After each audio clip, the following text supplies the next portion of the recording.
आजकल इतना बिजी है, इसमें और कुछ नहीं तो व्हाट्सएप में बिजी है, वो इंस्टा में बिजी है। ये चीजें को अपने आप को रोकी है। एक बच्चे के स्क्रीन टाइम कितना लिमिटेड होना चाहिए? बहुत छोटे बच्चे के तो जीरो, कोई डिस्कशन वाली बात नहीं। आजकल छोटे छोटे बच्चों को हार्ट अटैक्स भी बहुत ज्यादा हो रहा है डॉक्टर साहब। मेरा मानना है कि सबसे ज्यादा इम्पोर्टेंट बात है फैमिली हिस्ट्री, दूसरा हमारा लाइफ स्टाइल। सिर्फ और सिर्फ मदर फीड देना बेबी, आपने बॉटल खरीदना भी नहीं है। थायराइड अगर मान लीजिए साल भर नहीं पता चला तो वही भी ठीक लग रहा है, तब तक उसके ब्रेन डेवलपमेंट में थायराइड की कमी ने बुरा असर डाल दिया, जो कि हो सकता है परमानेंट। कितने साल तक बच्चे को वैक्सीन लगती है?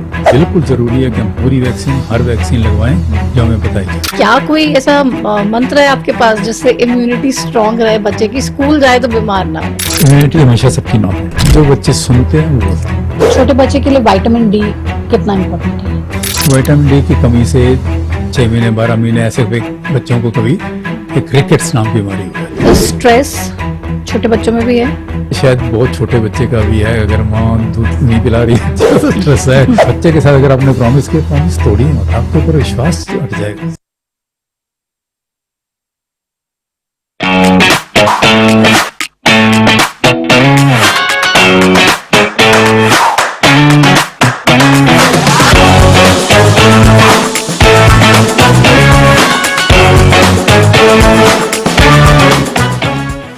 नमस्कार, हरियाणा न्यूज पर द प्रतिमा दत्ता पॉडकास्ट देख रहे हैं आप, और आज का ये पॉडकास्ट आपके लिए देखना बेहद जरूरी है। अगर आप एक पेरेंट हैं, अगर आपके घर में छोटे बच्चे हैं, या फिर आपके रिलेटिव्स में कोई भी छोटा बच्चा अगर आपके घर में भी है, तो ये पॉडकास्ट आप देखेंगे तो इस पॉडकास्ट के जरिए आपको इतनी ज्यादा यूजफुल इंफॉर्मेशन मिलेंगी, जो आपको आपके बच्चे की ग्रोथ के बारे में बताएगा, जो आपको ये बताएगा कि आपके बच्चे के लिए क्या सही है क्या गलत है। और एक्सपर्ट हमें ये बताने जा रहे हैं आज कि आप अपने बच्चे को किस तरीके से बेस्ट हेल्दी लाइफ दे सकते हैं। हमारे साथ इस पॉडकास्ट में जो आज स्पेशल गेस्ट हैं, अपनी लाइफ में 35 से 40 साल का एक्सपर्टीज उनका छोटे बच्चों की देखरेख में है, और एज अ पीडियाट्रिशियन उन्होंने छोटे बच्चों में इतना ज्यादा काम किया है कि वो अच्छे से जानते हैं कि बच्चे को कब किस चीज की जरूरत है। आज हमारे साथ इस शो में जो खास शख्स मौजूद हैं, उनका नाम है डॉक्टर कृष्ण चुग, जो प्रिंसिपल डायरेक्टर एंड एचओडी हैं पीडियाट्रिक्स एंड पीआईसीयू के, पीडियाट्रिक पल्मोनोलॉजिस्ट भी हैं, इंटेंसिविस्ट भी हैं, और फोर्टिस मेमोरियल हॉस्पिटल में ये तमाम बड़े पद पे तैनात हैं और इसके लिए आगे बढ़ रहे हैं। हमारे साथ डॉक्टर कृष्ण चुग जी हैं, जो आज हमें तमाम बातें करने वाले हैं हमसे, और तमाम हमारी जो क्वेरीज हैं उनके आंसर्स हमें देने वाले हैं, और ये बताने वाले हैं कि एक बच्चे की ग्रोथ के सही पैरामीटर्स क्या है, वैक्सीन कितनी जरूरी हैं, एक छोटे बच्चे की ग्रोथ सही से हो रही है नहीं हो रही है, पेरेंट्स को कैसे मालूम होगा, और वो कौन सी बातें हैं जिस के ऊपर विशेष तौर पे एक पेरेंट को ध्यान देना चाहिए, जो पेरेंट को ये समझा पाएंगी कि बच्चा सही से ग्रो कर रहा है और कहां पर चिंता की बात है। बात ADHD, बात ऑटिज्म की भी, और तमाम ऐसी चीजों की बात होगी जिसके लिए आप लगातार परेशान रहते, चिंतित रहते हैं और सोचते हैं कि कोई एक्सपर्ट कमेंट आपको उस पर मिल जाए। बहुत स्वागत है आपका डॉक्टर हिमांशु चुग, और उम्मीद करते हैं आज की इस चर्चा में तमाम ऐसे मुद्दों पर हम बात करें जो अक्सर एक पेरेंट के लिए बहुत बड़ा सरदर्द भी होते हैं। वो सोचते हैं कि ये चीजें कैसे ठीक होंगी, क्या होंगी, और बच्चे के लिए सही गलत क्या है। बहुत स्वागत है आपका इस पॉडकास्ट में। हर किसी के घर में बच्चे हैं, हर कोई उससे बहुत प्यार करता है, लेकिन ऐसा होता है कि उनको पता ही नहीं होता है कि करना क्या है, मतलब बच्चे की केयर कैसे करें, उसको प्रोटेक्ट कैसे करें, या फिर जितनी भी प्रॉब्लम्स, बीमारियां हैं उनसे दूर कैसे रखें। तो आज हम कोशिश करेंगे, जितने भी हमारे सवाल होंगे वो उन तमाम चीजों के इर्द गिर्द होंगे जो हर family day to day life पे फेस करती है, चैलेंजेस और इश्यूज।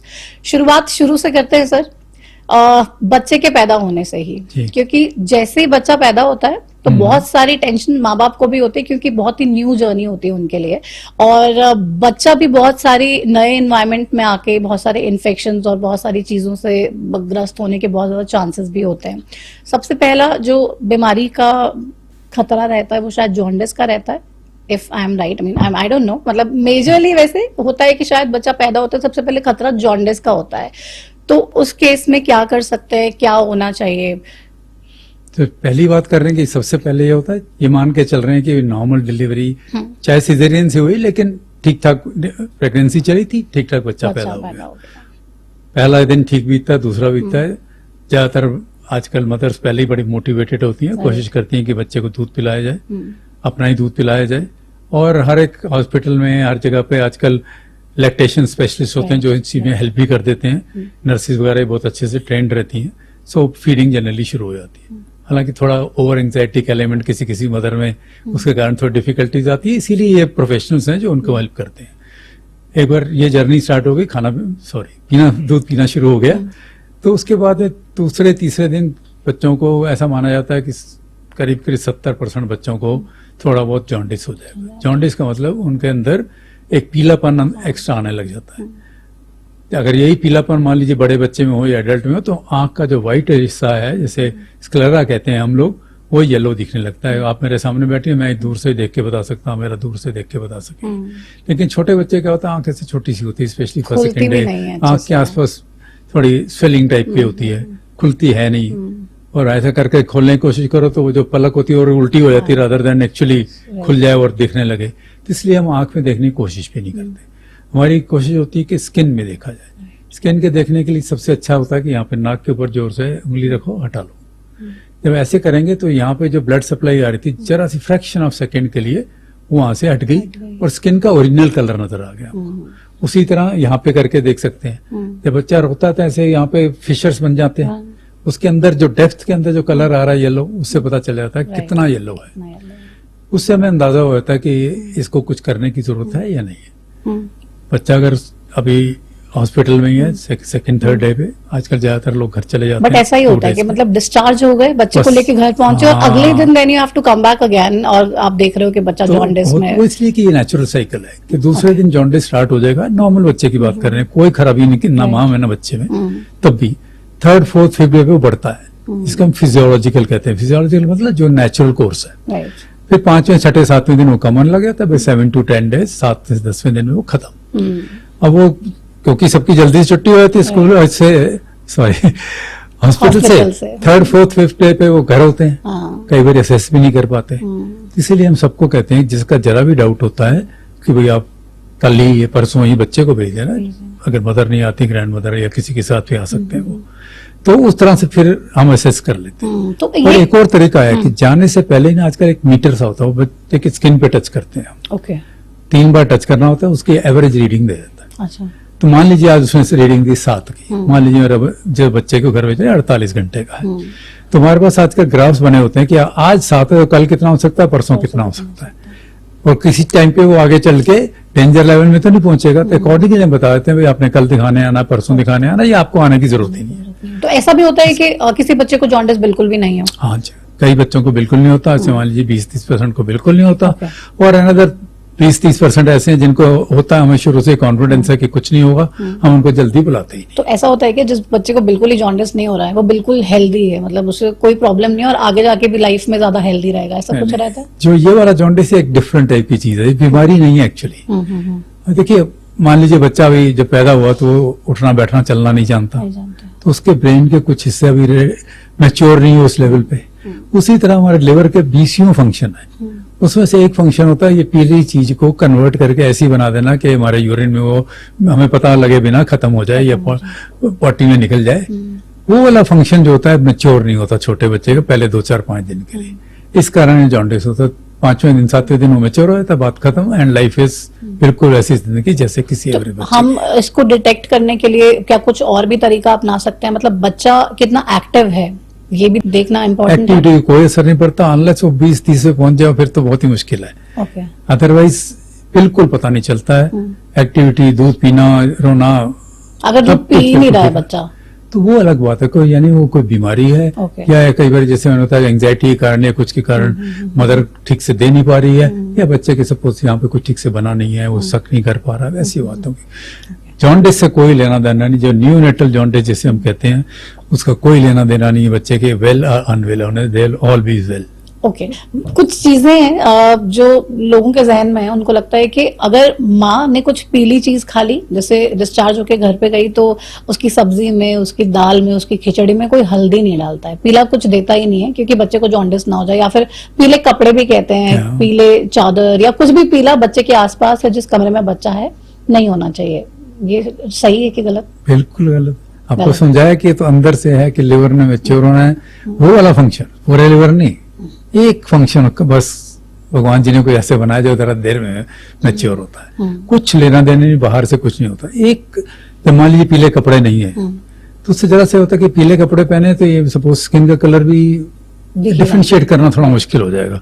देखिए हम नॉर्थ इंडिया वाले जो है इनका कलर थोड़ा सा ऐसा है कि हम रिफ्लेक्ट करता है। अगर आप पिंक चीजें हैं तो ये थोड़ा पिंकिश लगने लगेंगे, हम थोड़ा येलोइश लगने लगेंगे, तो एसेस करने में जरा से। लेकिन हमारी आईज ट्रेंड है, हमें पता है कि भाई आते ही मान लीजिए यहाँ पे ब्लू लाइट जल रही है, मुझे पता है कि मेरी आंख जो है ट्रेंड है व्हाइट लाइट के अंदर, मैं येलो लाइट से भी हटा दूंगा और ब्लू लाइट से भी हटा दूंगा, उसको व्हाइट लाइट में देखूंगा।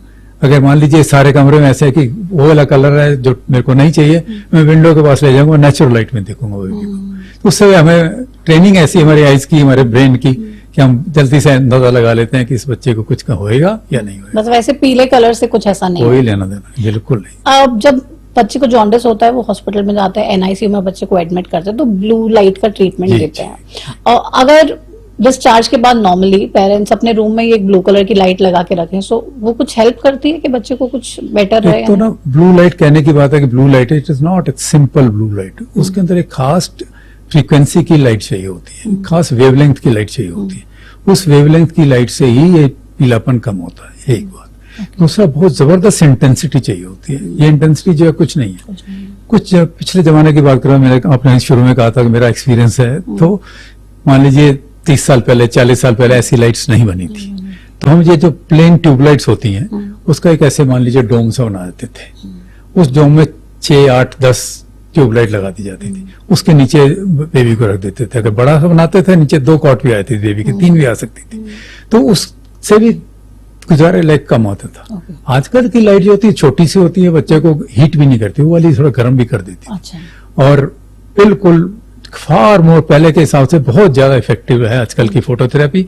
सो फोटोथेरेपी बहुत ही सेफ और बहुत करेक्ट तरीका बच्चे को ठीक करने का, और जल्दी से ठीक हो जाता है। तो बहुत तरह के झाड़े भी लगा देते हैं, लोग कहते हैं झाड़ा लगाओ या सनलाइट लगाओ, so what according to you is the best treatment? Sunlight में भी वो वाली वेवलेंथ है जो हमें चाहिए, क्योंकि सनलाइट तो ब्रॉड वेवलेंथ है, उसमें तो रेड से लेके बिल्कुल ब्लू है, और उसको कंबाइन होके व्हाइट बना हुआ है, तो वो वाली है, लेकिन बहुत कम होती है। जैसे आजकल के मौसम में आप कहाँ से ढूंढ लोगे, है ही नहीं। मानसून है, बहुत ज्यादा सर्दियां हैं। फिर दूसरा, जनरली बेबी को हम ओपन में नहीं ले जाते हैं, विंडो को थ्री होती है, विंडो में जरा भी डस्ट होगी तो वो वाली वेवलेंथ की लाइट को एब्जॉर्ब कर लेगा, अंदर आएगी नहीं ज्यादा। आ भी गई तो हमें पूरी बॉडी एक्सपोज कर रही है। जब बच्चे को फोटोथेरेपी में रखते हैं तो बस एक उसने नेपी पहना होता है, बाकी सब हटा दिया, और आईज पे भी कुछ कवर कर, आईज पे कवर कर दिया जाता है। अब चलो नेचुरल लाइट में आपको आईज को कवर करने की जरूरत नहीं है, लेकिन यहाँ से बॉडी से तो कोई पूरे कपड़े उतारता नहीं है। इतनी सी जगह फेस पे इतने से पे आपका इफेक्ट आ रहा है, जबकि चाहिए वो यहाँ से लेके यहाँ तक, तो यानी कि कोई खास इफेक्ट होता नहीं है उसका। इन जनरल अच्छी मानी जाती है, कोई नेचुरल लाइट वगैरह वो बात दूसरी है, लेकिन जॉन्डिस को तेजी से कम कर देगा ऐसा नहीं होता। तो छोटे बच्चे के लिए विटामिन डी कितना इम्पोर्टेंट है? पहले विटामिन डी का ना एक, फिर वो पुराने एक्सपीरियंस की बात से स्टार्ट करता हूँ। विटामिन डी की कमी से 6 महीने 12 महीने ऐसे बच्चों को कभी एक रिकेट्स नाम की बीमारी हो जाती थी। उनकी बोन टेढ़ी वेढ़ी हो जाती थी, यहाँ पे बहुत वाइड हो जाती थी, पैर के हाथ के ऐसे बोन टेढ़ी हो जाती थी। अभी भी मैं जानती हूँ कुछ बच्चों को, कुछ को है, रेयरली होता है क्योंकि आजकल जल्दी पकड़ी जाती है। तो उस समय पे विटामिन डी का ब्लड टेस्ट नहीं होता था। जब ये बीमारी हो जाती थी हम ट्रीट कर देते थे, हमें पता ही नहीं था क्या करना चाहिए उससे पहले। फिर टेस्ट आ गया, ब्लड में टेस्ट होता है। जब ब्लड में टेस्ट आया तो पता चला कि भाई पहले अगर मान लीजिए कम है और लंबे समय के लिए कम चलती जाएगी तो बोन्स डिफॉर्म होने लग जाएंगी, हड्डियां टेढ़ी हो जाएंगी या कमजोर हो जाएंगी, ऐसी चीज होगी। तो अब ब्लड टेस्ट करके हमने सीखा कि छोटे बच्चों में हमारे यहाँ लगभग सभी को कमी हो जाती है कुछ समय के बाद। मदर से जो आया होता है पहले कुछ हफ्ते चलता है, उसके बाद में बेबी अपना उतना ज्यादा होता नहीं, उसके अभी डाइट में कह लीजिए मिल्की होता बेसिकली, तो कमी होने लग जाती है।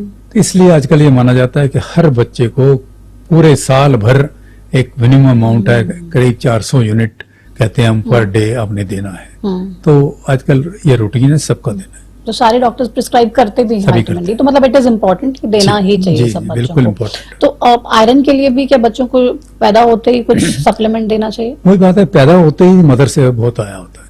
एक डिफरेंट सी बात भी बताता हूँ आपको। जब छोटा बच्चा जब पैदा होता है उसका हीमोग्लोबिन 20 के करीब होता है, 18-20। 20?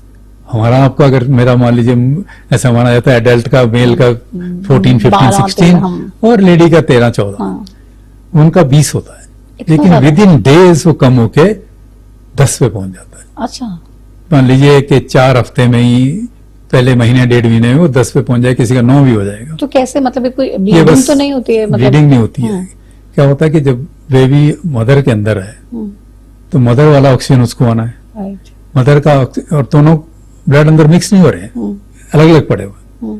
अब मदर वाला ऑक्सीजन, जो मदर वाले ब्लड ने जो ऑक्सीजन रखा हुआ अपने पास में, उसको बेबी ने खींचना है ना किसी तरह से। यानी कि बेबी का हीमोग्लोबिन जो है ऑक्सीजन को ज्यादा खींचने वाला होना चाहिए, तभी मदर से खींच पाएगा। वो वाला हीमोग्लोबिन जो है अब पैदा होने के बाद हमें नहीं चाहिए, वो उसके अदरवाइज अच्छा हीमोग्लोबिन नहीं है वो। अच्छा। तो फिर जो हम जिसको कहते हैं, पहले मदर में बेबी में HbF होता है, एफ मतलब फीटस, ओके। Haemoglobin foetus. जब वो पैदा हो गया तो थोड़ा सा HbA था, जैसे एडल्ट कहते हैं, और वो जल्दी से एडल्ट वाला बढ़ने लग जाएगा। F वाला फीटस वाला वो जल्दी से डिस्ट्रॉय होएगा, यानी वो 20 से 10 आएगा, और जो वे थोड़ा सा था, मान लीजिए 3-4 था, उसमें फटाफट बढ़ के 10 पे पहुंच जाएगा। तो इसलिए बहुत सारा हीमोग्लोबिन जो है जल्दी से कम हो जाता कम है। हो जाता है। अब हीमोग्लोबिन जब कम होता है, उसके अंदर हीमोग्लोबिन का एक आयरन होता है, जिसे हम देते हैं हीमोग्लोबिन बढ़ाने के लिए। वो आयरन बॉडी एक्सक्रीट नहीं करती है, यानी बाहर नहीं निकाल पाती, ना उसमें मान लो पॉटी में ना यूरिन में, वो अंदर ही रहता है। यानी अगले कुछ हफ्तों के लिए वो हीमोग्लोबिन काफी है, हमारा नया हीमोग्लोबिन बनाने के लिए वो आयरन काफी है। उसके बाद अगर हमारा मदर फीड पे चल रहा है बच्चा, तो मदर फीड में आयरन आता है, जो थोड़ा सा ही होता है, वो अच्छे से बच्चे के काम आता है, एब्जॉर्ब होता है, बच्चे का काम आता है। दूसरा, अगर वो टॉप फीड पे है, ऊपर से काउ मिल्क ले रहा है या डब्बे वाला दूध पी रहा है कुछ, उसके अंदर वो डालते तो बहुत है आयरन, लेकिन वो अच्छे से एब्जॉर्ब नहीं होता है, तो अंदर फिर कमी होने लग जाती है। इसलिए पहले कुछ हफ्तों के बाद में आयरन देना ठीक माना जाता है, लेकिन सबको नहीं जरूरत है। जो बच्चा प्री मेच्योर पैदा हुआ, लास्ट के कुछ दिनों में बच्चे के अंदर, बेबी के अंदर, लास्ट प्रेगनेंसी के लास्ट कुछ दिनों में या लास्ट कुछ हफ्तों में मदर से खूब सारा आना था, वो मौका था ही नहीं ट्रीटम के पास में, इसलिए वो हीमोग्लोबिन उसका जल्दी से कम हो जाता है। तो उनको 4 हफ्ते, 6 हफ्ते, 12 हफ्ते पे हम देना शुरू कर सकते हैं, और फिर 6 महीना, साल देते रह सकते हैं। ओके। हमने टॉप फीड का भी आपने जिक्र किया, तो बहुत सारे पेरेंट्स टॉप फीड भी इंट्रोड्यूस करते हैं, कुछ को मजबूरी में करना पड़ता है, और कुछ वर्किंग होते हैं तो अदरवाइज भी कर लेते हैं। सो सही है टॉप फीड देना, या फिर कितना अवॉइड करना चाहिए? देखिए, एक रूल तो यह है कि एक्सक्लूसिव, यानी सिर्फ और सिर्फ मदर फीड देना बेबी को। हमारा आजकल ये मानना होता है कि मदर को सिखा के भेजते हैं कि आपने बॉटल खरीदना भी नहीं है, घर में बॉटल नहीं होगा तो कोई किसी टाइम बच्चा बहुत रो रहा है, ये वो होएगा, और आप जल्दी से देंगे, वो होगा ही नहीं।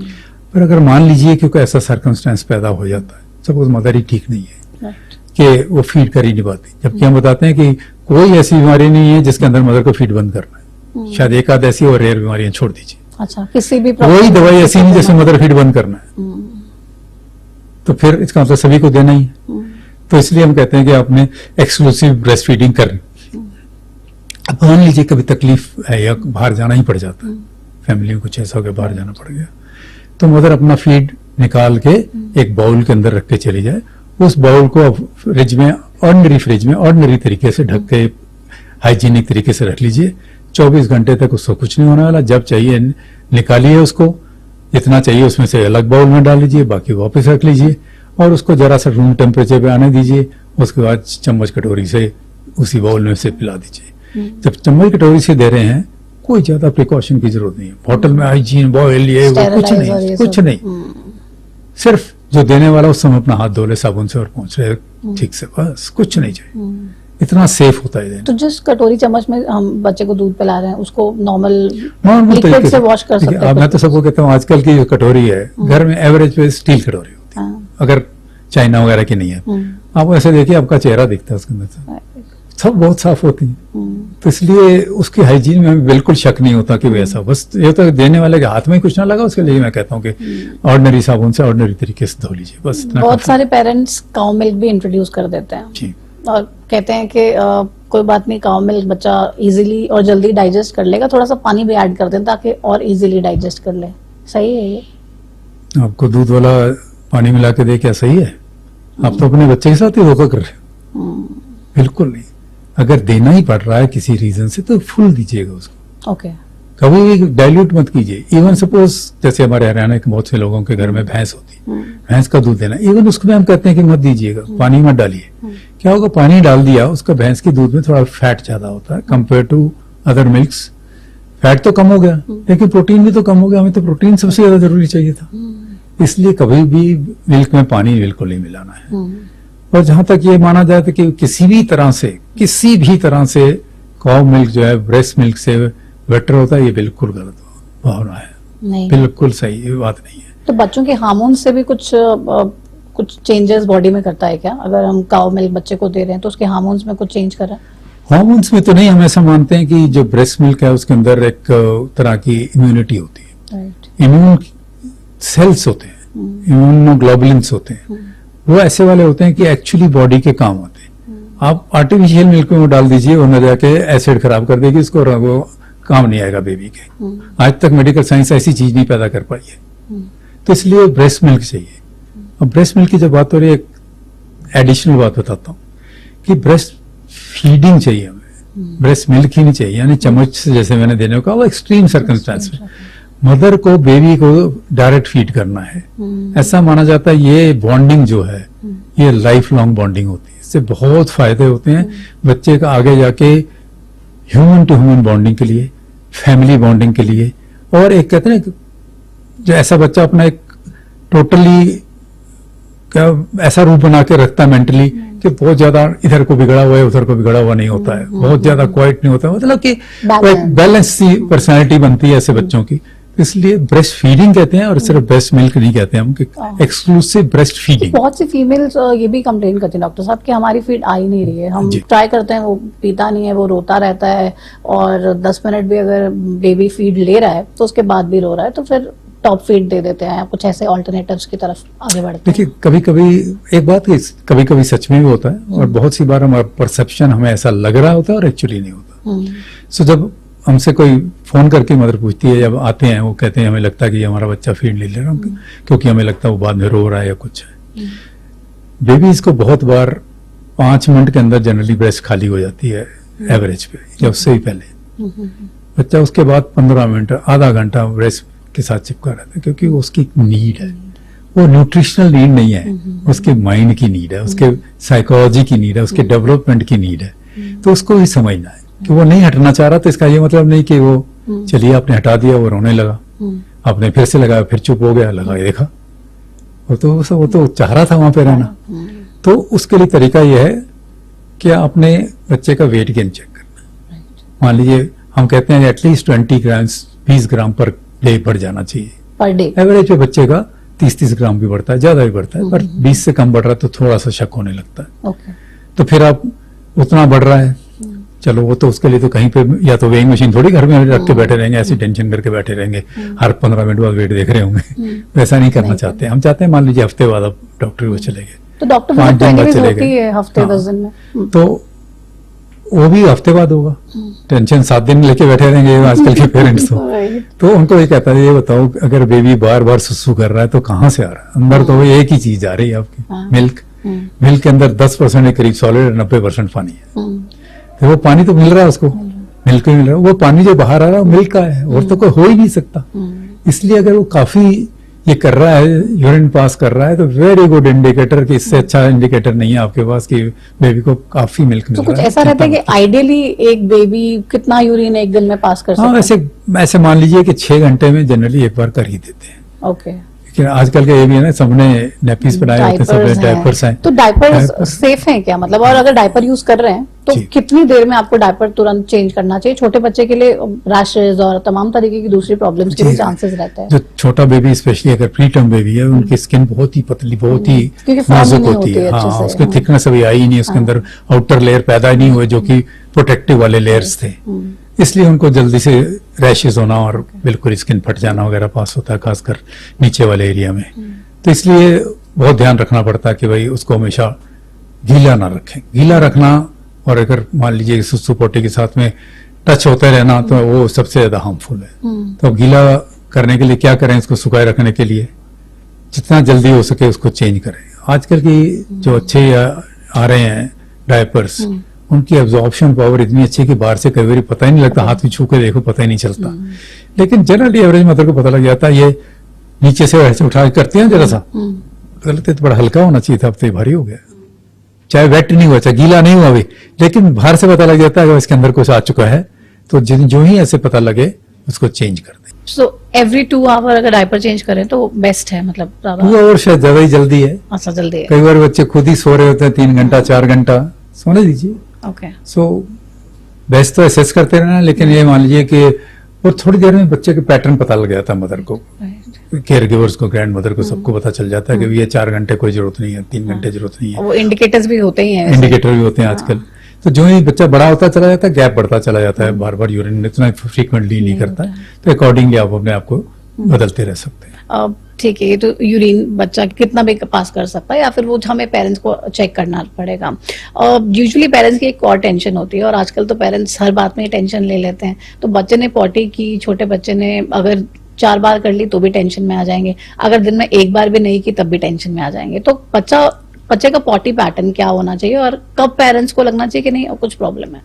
एक तो ज्यादातर बच्चे जब मदर मिल्क ले रहे होते हैं तो बहुत फ्रीक्वेंटली करते हैं, खासकर तीसरे चौथे 5वें दिन हम इसको कहते हैं ट्रांजिशनल डायरिया, जो कि ट्रांजिएंट थोड़े समय के लिए है। और स्ट्रिक्टली स्पीकिंग डायरिया है ही नहीं है, ये बस फ्रीक्वेंसी ज्यादा है। ओके। सो मदर फेड बेबी का जो ऐसा वाला स्टूल होता है, पट्टी होती है, उसके लिए डिस्क्रिप्शन ये है कि पानी पानी जैसे होगा, उसके अंदर फुटकियां दाने दाने होंगे। कोई बहुत डिस्क्रिप्शन चाहे तो जैसे फटी हुई दही है, कलर थोड़ा येलोइश है। अगर वैसे वाला पैटर्न है, ये नॉर्मल है। जब बीच में फुटकियां ना नजर आए, सारा एक जैसा नजर आ रहा हो, तो फिर शायद गड़बड़ हो सकता है। जरूरी नहीं, लेकिन ठीक है, एसेस करा लीजिएगा। आजकल बहुत सब लोग समझदार हो गए हैं, क्या करते हैं कि जल्दी से फोटो खींच के डॉक्टर को कोई हार्म नहीं है। थोड़ा बहुत कई बार क्लियरली पता चल जाता है भाई ये गड़बड़ दिख रही है, और ज्यादातर ये होता है कुछ नहीं है। तो ये होगा किस टाइप की पॉटी होनी चाहिए, दूसरा कितनी फ्रीक्वेंट। कई बार होता है मान लीजिए 10 मिनट के अंदर 3-4 बार कर दी, मैं करी 2 मिनट ठीक था, जल्दी से आपने नैपी चेंज कर दिया, फिर फुटर के आवाज आई, और 4 नैपी वेस्ट हो गए 15 मिनट के अंदर, सबको टेंशन हो गई। उसको 4 नहीं, एक नहीं है, वो तो उसने कंप्लीट किया नहीं था, हम समझ नहीं पाए इस बात को। फिर दूसरा कि दिन में 5, 6, 7 इवन 10 कर लेते हैं बच्चे, उससे ज्यादा भी कर लेते हैं। अगर बाकी सब ठीक है तो कुछ नहीं है। बेबी फीड ठीक से कर रहा है, बीच बीच जागता है, इधर उधर देखता है, थोड़ा सा खेलता सा, जैसे छोटे बेबीज खेलते हैं, मदर फीड लेता है, थोड़ा शांत हो जाता है, सो जाता है। ये साइकिल अगर ठीक चल रही है, कोई प्रॉब्लम नहीं है। तो अगर साइकिल डिस्टर्ब हो रही है, बच्चा दूध ही नहीं पी पा रहा है, सुस्त होता जा रहा है, टाइट पड़े रहने की जगह ढीला सा पड़ने लग गया है, कलर जो पिंकिश था वो थोड़ा व्हाइटिश होने लग गया है, तो ये फीचर्स होंगे कि शायद ठीक नहीं है, जाके चेक करा लो। सो ऐसा भी हो सकता है कि दिन में 1 बार भी ना करे और 2 दिन में भी ना करे। सो इट इज हमारा स्टैंडर्ड ये होता है कि अगर एक दिन में 7 से 10 करे, कुछ घर बैठे रहिए, 7 से 10 दिन कुछ मत करे तो भी घर बैठे, प्रोवाइडेड जो बातें मैंने कही है वो सब ठीक चल रहा है। जी। सो आजकल क्या होता है, बच्चा जैसे ही पैदा होता है तो एक प्रैक्टिस जो सब पेरेंट्स फॉलो करते हैं, बच्चे को स्वॉडल करके रखते हैं। जी। सो स्वॉडलिंग बच्चे को एक्चुअली में हेल्प करता है या फिर रिलैक्स करता है, या फिर स्वॉडल रखना चाहिए या फ्री टाइम भी देना चाहिए?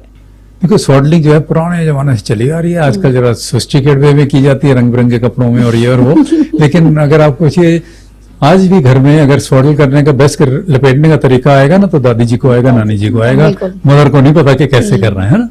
तो दैट मींस ये पुराना चला आ रहा है और बहुत अच्छी बात है। लेकिन बीच में आपने बिल्कुल सही कहा कि हमें थोड़ा सा फ्री टाइम चाहिए, थोड़ी देर के लिए वो खुल जाना चाहिए। अगर खुला हुआ नहीं है तो फिर शायद पनिशमेंट वाली बात हो रही है। ओके, मतलब बच्चे के लिए वो स्ट्रेस है कि भाई हाथ सीधे हैं, पैर सीधे हैं, मतलब थोड़ी देर हिलने हाथ का हिलाए, कोई स्कोप नहीं सबको है। अच्छा भी लगता है ना, राइट। ऐसे पढ़ा रहे शांत सा नहीं अच्छा लगता, थोड़ी रोए ऐसे कैसे करे, आंखें इधर उधर देखे, कितना बढ़िया लगता है बच्चे के साथ में। हमारे को भी लगता है कि उसको प्यार करें। मतलब स्वॉडलिंग का बेनिफिट क्या है और फ्री टाइम का बेनिफिट क्या है? फ्री टाइम का ये है कि भाई हर चीज ऑर्गन्स को, मसल्स को एक्टिविटी का वो मिला, और एक्टिविटी जब होती है वो यहाँ से मान ले मेरा हाथ यहाँ से मैं ऐसे हिला रहा हूँ कुछ, तो यहाँ तक भी कुछ पॉजिटिव जा रहे हैं उसके, तो इसलिए वो उतना अच्छा है। और जब लपेट के ऐसे रख देते हैं तो मान लीजिए हम सुलाना चाह रहे हैं बच्चे को, तो उस समय पे अगर हमने अच्छे से कर दिया, टक कर दिया उसको, तो शायद बेटर ही रहता है। तो बोथ आर तो गुड। डॉक्टर साहब, बच्चा जो न्यू बॉर्न होता है वो क्या आप सिर्फ ब्लैक एंड व्हाइट कलर्स देख सकता है, या फिर लाइक बहुत ही ज्यादा कुछ हाईलाइटेड, अगर जैसे एक ब्राइट सी बड़ी सी बिंदी लगाई, सिर्फ ब्लैक एंड व्हाइट ही दिखता है क्या जब बच्चा पैदा होता है? तो थोड़ा ब्राइट और रेड सबसे अच्छा लगता है बेबी को। ओके। ऐसे एक्सपेरिमेंट्स करके देखे गए कि अगर मान लीजिए पैदा होने के कुछ घंटों बाद ही जब पहली बार एक्टिव हो जाता है, इधर देखने लगता है, अच्छे से होता है, कई बार पैदा होते ही बहुत अच्छी तरह देख रहा होता है, उसके सामने एक रेड कलर की बॉल लाइए या कौन सी कलर की बॉल लाइए, आप वो उसके हार्ट रेट वगैरह को अगर मेजर कर रहे हैं, आपको पता लगेगा कि किसको देख के वो शांत हो रहा है, किसको देख के थोड़ा एक्साइट हो रहा है। सो कलर्स का ग्रॉसली पता लगता है, लेकिन फाइनल कलर आप सोचें कि वो ब्लू और वायलेट में डिफरेंस बताता रहेगा या वो शायद ना हो। तो ओके, तो मतलब ये भी जनरली कहा जाता है कि अगर माँ बच्चे को फीड करे तो एक रेड बिंदी एक बड़ी सी लगा के रखे, सो कि बच्चे का कंसंट्रेशन बढ़ता है, माँ के साथ अटैचमेंट और ये सब शायद साइंटिफिकली तो प्रूवन चीज नहीं लगती है मुझे, ओके। क्योंकि ना थोड़ा ब्राइटर होना पड़ता है चीज Okay. को, यानी कि जैसे बॉल भी कह रहा हूँ तो वो लाइटेड सी नहीं होती जो हाँ, उस हाँ, टाइप की अगर है, रादर इन डल, राइट। तो बिंदी अगर बहुत ही ब्राइट है, बहुत ही बड़ी, that may be unnatural I think. Okay, so अब हमारे पास जैसे इतनी साइंस आगे बढ़ रही है, छोटे बच्चों की इतनी सारी प्रॉब्लम्स को सॉर्ट करने के लिए मेडिकल हमारे पास तमाम तरीके की फैसिलिटीज हैं ही, बट एक केएमसी होते हैं, कैंगरू मदर केयर, वो कितनी इफेक्टिव होती है और प्री टर्म बच्चों में स्पेशली, और जो बच्चे थोड़े वीक होते हैं, और क्या जनरली भी एक मदर केएमसी दे सकते हैं, कैसे देनी चाहिए, कौन कौन दे सकता है, उसके बारे में मैं चाहूंगी आप बताइए। देखिए केएमसी जो है skin to skin contact of the baby with the mother, यानी कि बच्चे की स्किन, बच्चे की चमड़ी बच्चे मदर की से डायरेक्ट कांटेक्ट में, जैसे मान लीजिए अपने ऊपर लिटा लिया है और कपड़े आपने जान के ऊपर से पहन कर ली, सपोज शीट है उसको टक कर लिया, पिन लगा लिए, जैसे कई तरीके होते हैं उसके लिए, या ड्रेसेस भी कुछ इस तरह की होती हैं जो पहनी जा सकती है, तो उसमें बेबी आपका पार्ट बन गया। सो जाइए, जागिए, उसको अपने वहीं पे पड़े रहने दीजिए। फीड दिया तो फीड दे के हटाने की जरूरत ही नहीं है, उसको इस पोस्चर में डाल दीजिए। और जैसे आपने कहा ये चीज प्री टर्म बेबी में बहुत ही बढ़िया मानी गई। उससे दो तरह के फायदे, एक जो फिजिकली नापे जा सकते, दूसरे जो हमें पता है कि भाई खास तरीकों से और लॉन्ग टर्म में फायदा करेंगे। फिजिकली नापे जाने, फॉर एग्जांपल एक बेबी जब पैदा हुआ छोटा सा, पहले मान लीजिए बहुत ही छोटा था, बहुत ही प्री टर्म था, 1-2 दिन के लिए मशीनों पे रखा गया उसको, उसके बाद में उसको हमने बड़ी मशीन से हटा के एक छोटी सी एक्स्ट्रा ऑक्सीजन देने वाली से लगा दीजिए। अब उसको मदर के साथ में हमने कंगारू केयर दी, स्किन टू स्किन कांटेक्ट रहा। और दूसरा मान लीजिए मदर नहीं दे पाई, वो बीमार थी, नहीं आ पाई, जो भी जिसको मिला वो जल्दी ठीक हो गया, उसको जिसको नहीं मिला उसको ज्यादा टाइम। तो आपने मतलब ये तो देखे मेजरेबल चीज है, नापी हुई चीज है, आपने देखे हैं ऐसे बिल्कुल केसेस? ओके, सो कंगारू केयर जो है उस तरह से इतनी बढ़िया चीज मानी जाती है, यानी कि कंगारू केयर जो है आजकल हॉस्पिटल के अंदर स्टार्ट कर दी गई है।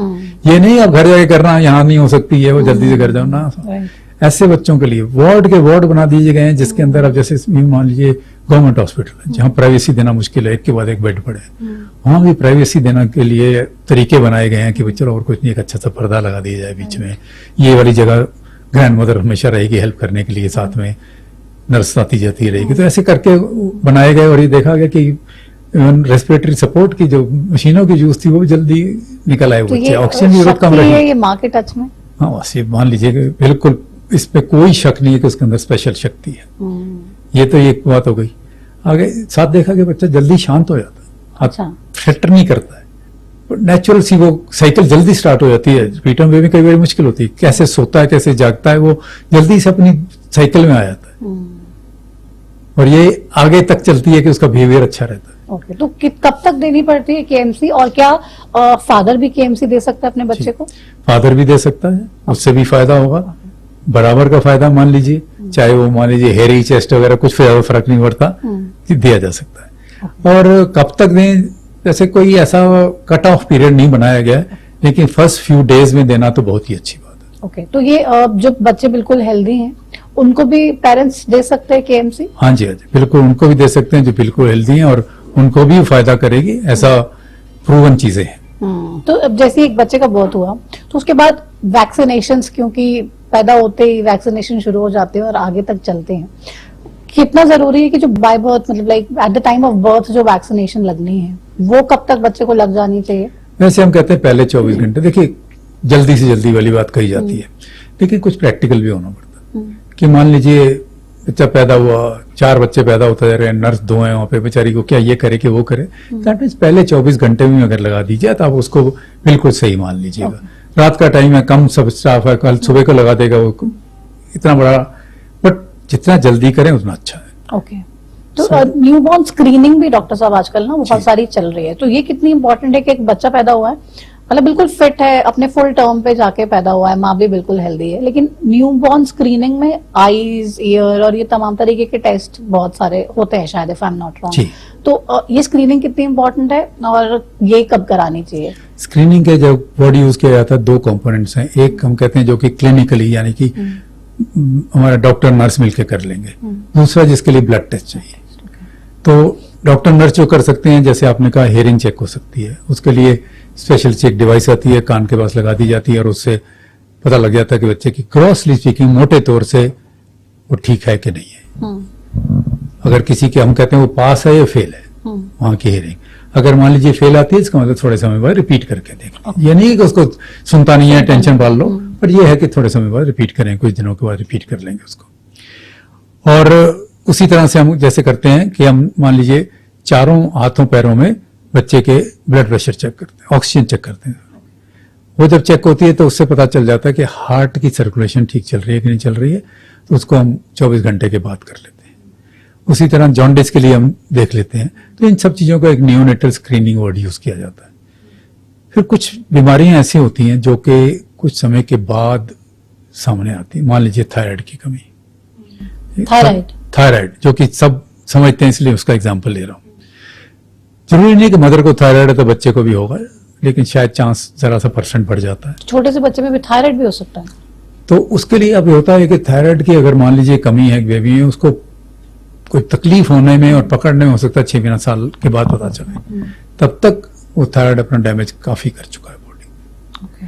तो इसलिए माना जाता है कि भाई पैदा होते ही हम उसको पकड़ें। जो इमीडिएटली ब्लड हमारे पास अवेलेबल है बच्चे का, वो है कॉर्ड जो काटी जाती है। जो बेबी की साइड पे गया वो तो ठीक है, बेबी का हो गया। जो अभी मदर की साइड से जो प्लेसेंटा के साथ बाहर आना, तो उसी को टेस्ट कर लो।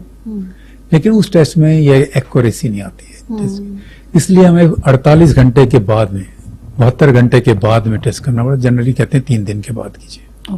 तो बेबी का प्रिक लेते हैं, उसको एक जैसे ब्लॉटिंग पेपर होता है उस टाइप का फिल्टर पेपर होता है, वो टच कर देते हैं, एक छोटा सा ब्लड का सर्कल बन जाता है, उससे सारे टेस्ट हो जाते हैं। थायराइड एक है, ज्यादातर 6 से 12 टाइप के टेस्ट किए जाते हैं। तो उसमें यह क्या जल्दी से बात पकड़ी गई, आपने इलाज करना है तो फिर उसका, इसको स्क्रीनिंग कहते हैं। इससे कंफर्म नहीं होता, शक पड़ गया, आपने कंफर्म करके आगे बात बढ़ाई, कंफर्म हुआ कि कमी है, इमीडिएटली ट्रीटमेंट स्टार्ट हो गया। तो न्यूनेटल स्क्रीनिंग की बहुत इंपॉर्टेंस है। इसमें एक जरा सा डिफिकल्टी है कि जैसे हमने कहा 48 घंटे में तो हम मदर को घर भेज देते हैं। हम कहते हैं ये ब्लड टेस्ट उन्हें 72 घंटे करना नहीं है। तो जब उनको दोबारा बुलाया जाता है, बहुत से आते नहीं है। फिर आजकल पैकेजेस होते हैं कि भाई इतने का पैकेज है, इसमें उस पैकेज में इंश्योरेंस कंपनी ये इंक्लूड नहीं करती है मान लीजिए, तो फिर रह जाता है। हमारी गुजारिश आपके थ्रू ये रहेगी कि अगर किसी तरह चाहे एक्स्ट्रा पे करना पड़ रहा है, चाहे दोबारा जल्दी से बेबी को लाना पड़ रहा है हॉस्पिटल में सैंपल लेने के लिए, प्लीज ये टेस्ट कीजिए। हम चाहते हैं सबका हो। तो मतलब ये नियोनेटल स्क्रीनिंग बहुत इंपॉर्टेंट है और मतलब आगे लॉन्ग टर्म में बच्चे के लिए बहुत ज्यादा बेनिफिशियल है। भले ही अभी थोड़े कुछ पैसे एक्स्ट्रा लग जी। सकते हैं, ज्यादा पेरेंट्स को थोड़ा फाइनेंशियल बर्डन भी आ सकता है, लेकिन आगे वो बहुत बड़े नुकसान से पेरेंट्स और बच्चों को बचा सकते हैं। एग्जाम्पल मैंने थायराइड का दिया था, Right. बाकी को छोड़ें क्योंकि वो ऐसी अनयूजुअल बीमारी है। हम्म। थायराइड अगर मान लीजिए साल भर नहीं पता चला क्योंकि भाई भी ठीक लग रहा है, ठीक से ग्रो कर रहा है, सबको ठीक लग रहा है, तब तक उसके ब्रेन डेवलपमेंट में थायराइड की कमी ने बुरा असर डाल दिया, जो कि हो सकता है परमानेंट हो। इसलिए जल्दी से जल्दी तो वैक्सीन टाइम पे लगवाना कितना इम्पोर्टेंट है? जैसे कोई भी वैक्सीन लगाते तो एक शेड्यूल डॉक्टर साहब देते हैं, वो लिख देते हैं कि भाई नेक्स्ट वैक्सीनेशन जो है, सपोज अभी अगस्त है तो मान लीजिए 15 सितंबर को एक बच्चे की ड्यू है, पेरेंट बिजी है 15 सितंबर, 10 सितंबर, 20 सितंबर, 25 सितंबर तक, वो सोच रहा है चलो कोई बात नहीं, सितंबर में नहीं लगवाई, अक्टूबर में लगवा लेंगे। तो टाइमली वैक्सीनेशन करवाना ये इम्पोर्टेंट है या फिर ठीक है, मतलब लगवा लो बस जब मर्जी लगवा लो? जब मर्जी वाला सवाल नहीं है। रीजन ये है कि हमारे यहाँ पे आपको पता है एटमोसफेयर में बहुत सी बीमारी है। जैसे मान लीजिए हम डीपीटी का टीका लगाते हैं, डिप्थीरिया, काली खांसी, टेटनस, ठीक है, साथ साथ निमोनिया का इंजेक्शन लगाते हैं आजकल। अब निमोनिया के कीटाणु हर समय एटमोसफेयर में है, सबके ऊपर आ सकते हैं। हमने कर दी देर बच्चे को लगाने के, या टालते रहे, एक डोज लगाया, दूसरे में डिले कर दी, तीसरे में और डिले कर दी, तो इतने समय के लिए तो हमारा बेबी एक्सपोज था ना, वल्नरेबल था ना, जरूरत से ज्यादा उसको चांस था हो जाने का, क्यों होने दिया अपने बच्चे के साथ? ठीक है, हम जनरली यह कहते हैं कि 4 हफ्ते का गैप होना चाहिए इन वैक्सीन के अंदर, एक और दूसरे के डोज के बीच में। 4 की जगह 2-4 दिन ऊपर नीचे हो गए, जैसे हमारे पास आजकल वर्किंग आते हैं, वो सिर्फ सैटरडे को आना चाहते हैं कि मदर फादर की छुट्टी हो गई, एक्सेप्टेबल। आपका बुधवार को ड्यू पड़ रहा था, आप सैटरडे को आ रहे हैं, 15 अगस्त आ गया, उस दिन ही उसकी जगह सैटरडे संडे आप बाहर भी चले गए कहीं, नानी घर चले गए बेबी को लेकर, मंडे ट्यूसडे को आ गए, इतना चलेगा। लेकिन जितनी देर आप डिले कर रहे हैं उतना ज्यादा अपने बच्चे का नुकसान कर रहे हैं आप। तो मतलब 2-4-5 दिन ऊपर नीचे इज फाइन, पर 1 महीना, 15 दिन, 20 दिन ये नहीं होना चाहिए। जी। अच्छा, आजकल बहुत सारी वैक्सीनेशन भी फैंसी हो गई है, डॉक्टर्स भी फैंसी हो गए एक तो पेनलेस वैक्सीन लगती है बच्चों को, और कुछ डॉक्टर भी ऐसे स्टाइल से लगाते हैं ना कि बच्चों को दर्द ही नहीं होती है, मतलब बच्चा रोता नहीं है। तो वैक्सीन पेनलेस लगवानी चाहिए, नॉर्मल वैक्सीन भी लगवा सकते हैं जिससे बच्चे को पेन हो? दोनों में कुछ ज्यादा फर्क नहीं है जहां तक उनका इफेक्ट की बात है। ओके। सवाल साइड इफेक्ट का है। साइड इफेक्ट में दर्द हो जाना, जहां लगा है वहां सूजन हो जाना और बुखार आ जाना। राइट। जनरली ये 3 चीजों का सब, जिससे पेनलेस वर्ड को यूज किया जा रहा है, उसी के साथ फीवर भी है, उसी के साथ जहां लगाया वहां पे थोड़ा रेडनेस, लाल हो गया, थोड़ा सूज गया, बच्चा वो वाला टांग नहीं ला पाया कोई 1 दिन के लिए, ये साइड इफेक्ट हो सकते हैं उसके। इसमें फर्क है। और आपको पता है कॉस्ट में उसकी बहुत ही फर्क है। तो ज्यादातर पेरेंट्स आजकल चूज करते हैं कि पेनलेस वाला लगाइए। हम चॉइस रखते हैं, अपने पास हमारे दोनों अवेलेबल होते हैं, जैसा आप कहें हम कर देंगे। सो तो लेकिन मतलब पेनलेस बहुत ही अच्छी और नॉर्मल वैक्सीन बहुत ही बुरी तो नहीं है, मतलब दोनों नहीं, सेम है? ऐसा कोई डिफरेंस नहीं है, बड़ा कोई डिफरेंस नहीं है। तो दोनों मतलब similar नॉर्मल माने वैक्सीन से बच्चे को बहुत ज्यादा दर्द और बहुत ज्यादा तकलीफ तो नहीं होती है? जाते। ये तो नए आ गए ना, आपको हमको तो वही लगे थे तो ठीक ठाक ही है ना। सो आज की ये बात जरूर है कि देखिए कई तरह के एंगल्स हैं इसके। 4 महीने का बच्चा वो वैक्सीन लगाने का आया, उसको पेनलेस वाली नहीं लगाई, अगले दिन फीवर, और मदर को छुट्टी लेनी पड़ गई अपने ऑफिस। आजकल आसान नहीं है, सबके बड़े डिमांडिंग जॉब्स होते हैं, आपको भी होगा, आई एम श्योर। तो ये चीजें हम डायरेक्टली नहीं मानते हैं, उनको सबको लेके चलना है। पेरेंट्स को हम इन्फॉर्म कर देते हैं ऐसे ऐसे होएगा, तो इट इज योर चॉइस। सो इसको आजकल वैसे ही माना जाता है कि भाई आपने उनको चॉइसेस दिए और उनको डिसाइड करने दिया कि क्या करना है। ऑटोनॉमी कहा जाता है इसको। तो कितने साल तक बच्चे को वैक्सीन लगती है? मैं से जब पूछता हूँ हंसते हुए कहता हूँ कि मेरी उम्र पे भी लगती है आजकल ये माना जाता है कि पहले कुछ साल तो पहले साल में बहुत सारे लगे, बहुत सारी होती है। उसके बाद में फ्रीक्वेंसी कम हो जाएगी। जैसे आजकल मान लीजिए इन्फ्लुएंजा का इंजेक्शन करीब सब लोग लगवाते हैं, वो हर साल में 1 लगता रहेगा। काफी बड़ा जब बच्चा हो गया, लगा हर तरह से हेल्दी है, ज्यादा एलर्जीज नहीं है, बार बार बीमार होने वाला टाइप का नहीं, तो आगे जाके छोड़ा जा सकता है इसको। लेकिन कुछ वैक्सीन हर 5 साल में, जैसे मान लीजिए टेटनस का इंजेक्शन है, हर 5 साल में किसी न किसी फॉर्म में आजकल रिपीट होता रहेगा। फिर एडल्ट जैसे आजकल यंग लेडी का, फिर आजकल बॉयज में भी लगने लग गया सर्वाइकल कैंसर से बचाने वाला वैक्सीन, वो तो 10 साल के बाद ही शुरू होता है। सो इस तरह के इंजेक्शन हैं। को भी आज लग रही है। निमोनिया का इंजेक्शन कई बच्चे मान लीजिए अब एडल्ट का निमोनिया का इंजेक्शन डिफरेंट टाइप का आ रहा है, वो शायद आजकल में रिलीज भी हो गया इंडिया में भी। अच्छा। तो वो वाले मान लीजिए 20 साल का बच्चा है जिसको 20 साल पहले वो वैक्सीन शायद था ही नहीं, इसलिए पेरेंट्स लगवाए ही नहीं, अब लगवा लें। पहले 4 डोज लगाने पड़ते थे बेबी में, अब एक से अकेले से काम बन जाएगा। तो इसलिए हमेशा अपने आप को अवेयर रखें। उसी तरह डेंगू का वैक्सीन आ रहा है, वो भी थोड़े बड़ों में लगना है, बच्चों में नहीं लगना है। इसलिए अपने मतलब ज्यादातर तो मीडिया के थ्रू पता चलता है, देन मीडिया में बच जाइए, बस उससे अवेयरनेस आ गई आपको। मेरे को चेक करना चाहिए अपने डॉक्टर से कि मैं उसके लिए कैंडिडेट हूं या नहीं हूं, मेरे को उसके फायदा होगा या नहीं होगा। फिर जैसे उम्र बढ़ती है, ऐसा माना जाता है कि 50, 55, 60 के बाद में कुछ बीमारियां बढ़ जाती हैं।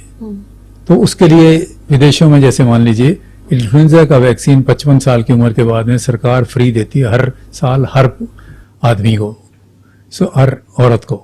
तो उस तरह की चीजों का भी ध्यान रखें कि अगर कुछ वैक्सीन आपकी एज ज्यादा है और इसलिए चाहिए तो वो भी लगवाते हैं। ये तो वैक्सीन की बात थी। जो ऐसा भी होता है कि हमारे पेरेंट्स या फिर उनके टाइम में, या फिर जब वो छोटे थे और उनके पेरेंट्स, मतलब हमारे दादा दादी नाना नानी के टाइम पे बहुत सारी वैक्सीन होती नहीं थी।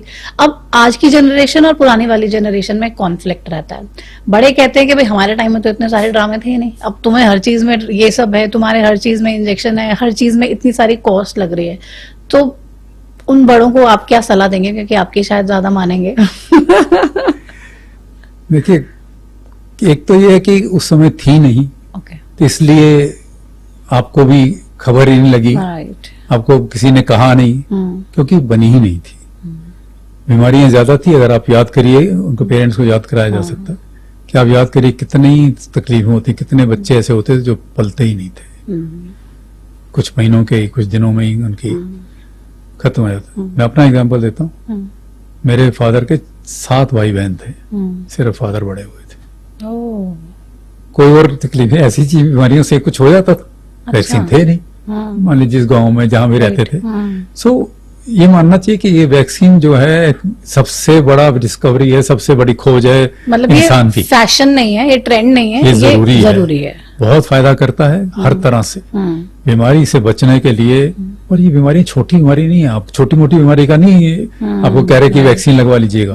ये बीमारियां हैं जो कि जानलेवा हैं, जो कि जिंदगी भर के लिए आप बच्चे के ऊपर पूरा असर कर सकती है, और मान लीजिए वो बच भी गया तो। इसलिए इनके लिए हमारे लिए बिल्कुल जरूरी है कि हम पूरी वैक्सीन, हर वैक्सीन लगवाएं जो हमें बताई जाए। तो गवर्नमेंट में लगवा सकते हैं कि प्राइवेट में ही लगवानी चाहिए? मतलब ये भी बहुत ज्यादा है कि कोई पेरेंट्स सोचते हैं कि नहीं, गवर्नमेंट में अच्छी वैक्सीन नहीं होती, प्राइवेट में अच्छी होती है। ऐसा कुछ होता है क्या? ऐसा मेरा मानना है कि जनरली आजकल हमारे मान लिया अच्छे जो बिल्कुल ही दूर दराज के इलाके हैं वहां एक कमी आ सकती है, बताऊंगा आपको। लेकिन जनरली गवर्नमेंट की वैक्सीन ठीक होती है। वो ज्यादातर मान लीजिएगा वो पेन वाली यूज करेंगे, पेनलेस वाली कॉस्ट ज्यादा है। कोई बात नहीं, आपको समझाया था वो ठीक है। ये भी हो सकता है कि जो नेशनल या स्टेट का शेड्यूल है उसके अंदर 1-2 वो इंक्लूडेड ना हो, वो बीच में ना आ रही हो, जो कि हम प्राइवेट सेक्टर वाले लगाना चाहते हैं, क्योंकि कॉस्ट का इश्यू है। ज्यादातर ये नहीं है कि गवर्नमेंट को नहीं पता कि इम्पोर्टेंट है। जैसे मान लीजिए निमोनिया का वैक्सीन अभी रिसेंटली इंक्लूड हुआ है, शायद 1-2 साल में, और कई जगह अभी भी नहीं है, जबकि हम पिछले 15 साल से लगा रहे हैं प्राइवेट सेक्टर में। तो दोनों के ठीक तरीके हैं। हम अपने आप को, जैसे मान लीजिए मैं प्राइवेट में काम करता हूँ, मेरे पास जो 10, 20, 30, 50 पेशेंट आता है हर रोज, मैं उसके लिए जिम्मेवार हूँ। लेकिन गवर्नमेंट जो है सबके लिए जिम्मेवार है। वो भी अपनी जगह पे ठीक है, उनको कॉस्ट का ध्यान रखना है, मैंने इंडिविजुअली कॉस्ट का ध्यान रखना है पूरी कंट्री का। सो वो भी अपनी जगह ठीक है, हम भी अपनी जगह ठीक है। दोनों में कोई मेजरली सारी बीमारियों से तो बच्चा बच जाए, ऐसी वैक्सीन गवर्नमेंट वाले भी लगा देते हैं। बिल्कुल लगाते हैं, और वो ठीक वैक्सीन होती है। okay. तो बहुत ही दूर दराज का क्या होता है कि हमारी वैक्सीन को ना बहुत गर्मी नहीं सह सकती, खराब हो नॉर्मल टेम्परेचर। तो टेम्परेचर के लिए अगर हमारे डिब्बे बने होते हैं जिसके अंदर ठंडी रहती है वगैरह, और वही बहुत दूर दराज के इलाके में अगर टाइम पे पहुंचेंगे नहीं पहुंचेंगे, हो सकता है थोड़ा बहुत सवाल हो। लेकिन गवर्नमेंट ने हर जगह पे आजकल फ्रिज दिए हुए हैं, जहां फ्रिज नहीं हो सकते हैं, मान लीजिए बिजली का कांस्टेंट सप्लाई नहीं है, वहां पे ऑल्टरनेटिव सब तरीके बनाए हुए हैं। सो विश्वास रखिए कि वो ठीक होती है। तो बेसिकली एक बच्चे की जर्नी जब शुरू होती है 1 महीने से 6 महीने तक, कहते हैं कि बच्चे को कुछ देना नहीं चाहिए, आउटसाइड फूड या फिर कोई भी टॉप फूड किसी भी तरीके का नहीं देना चाहिए।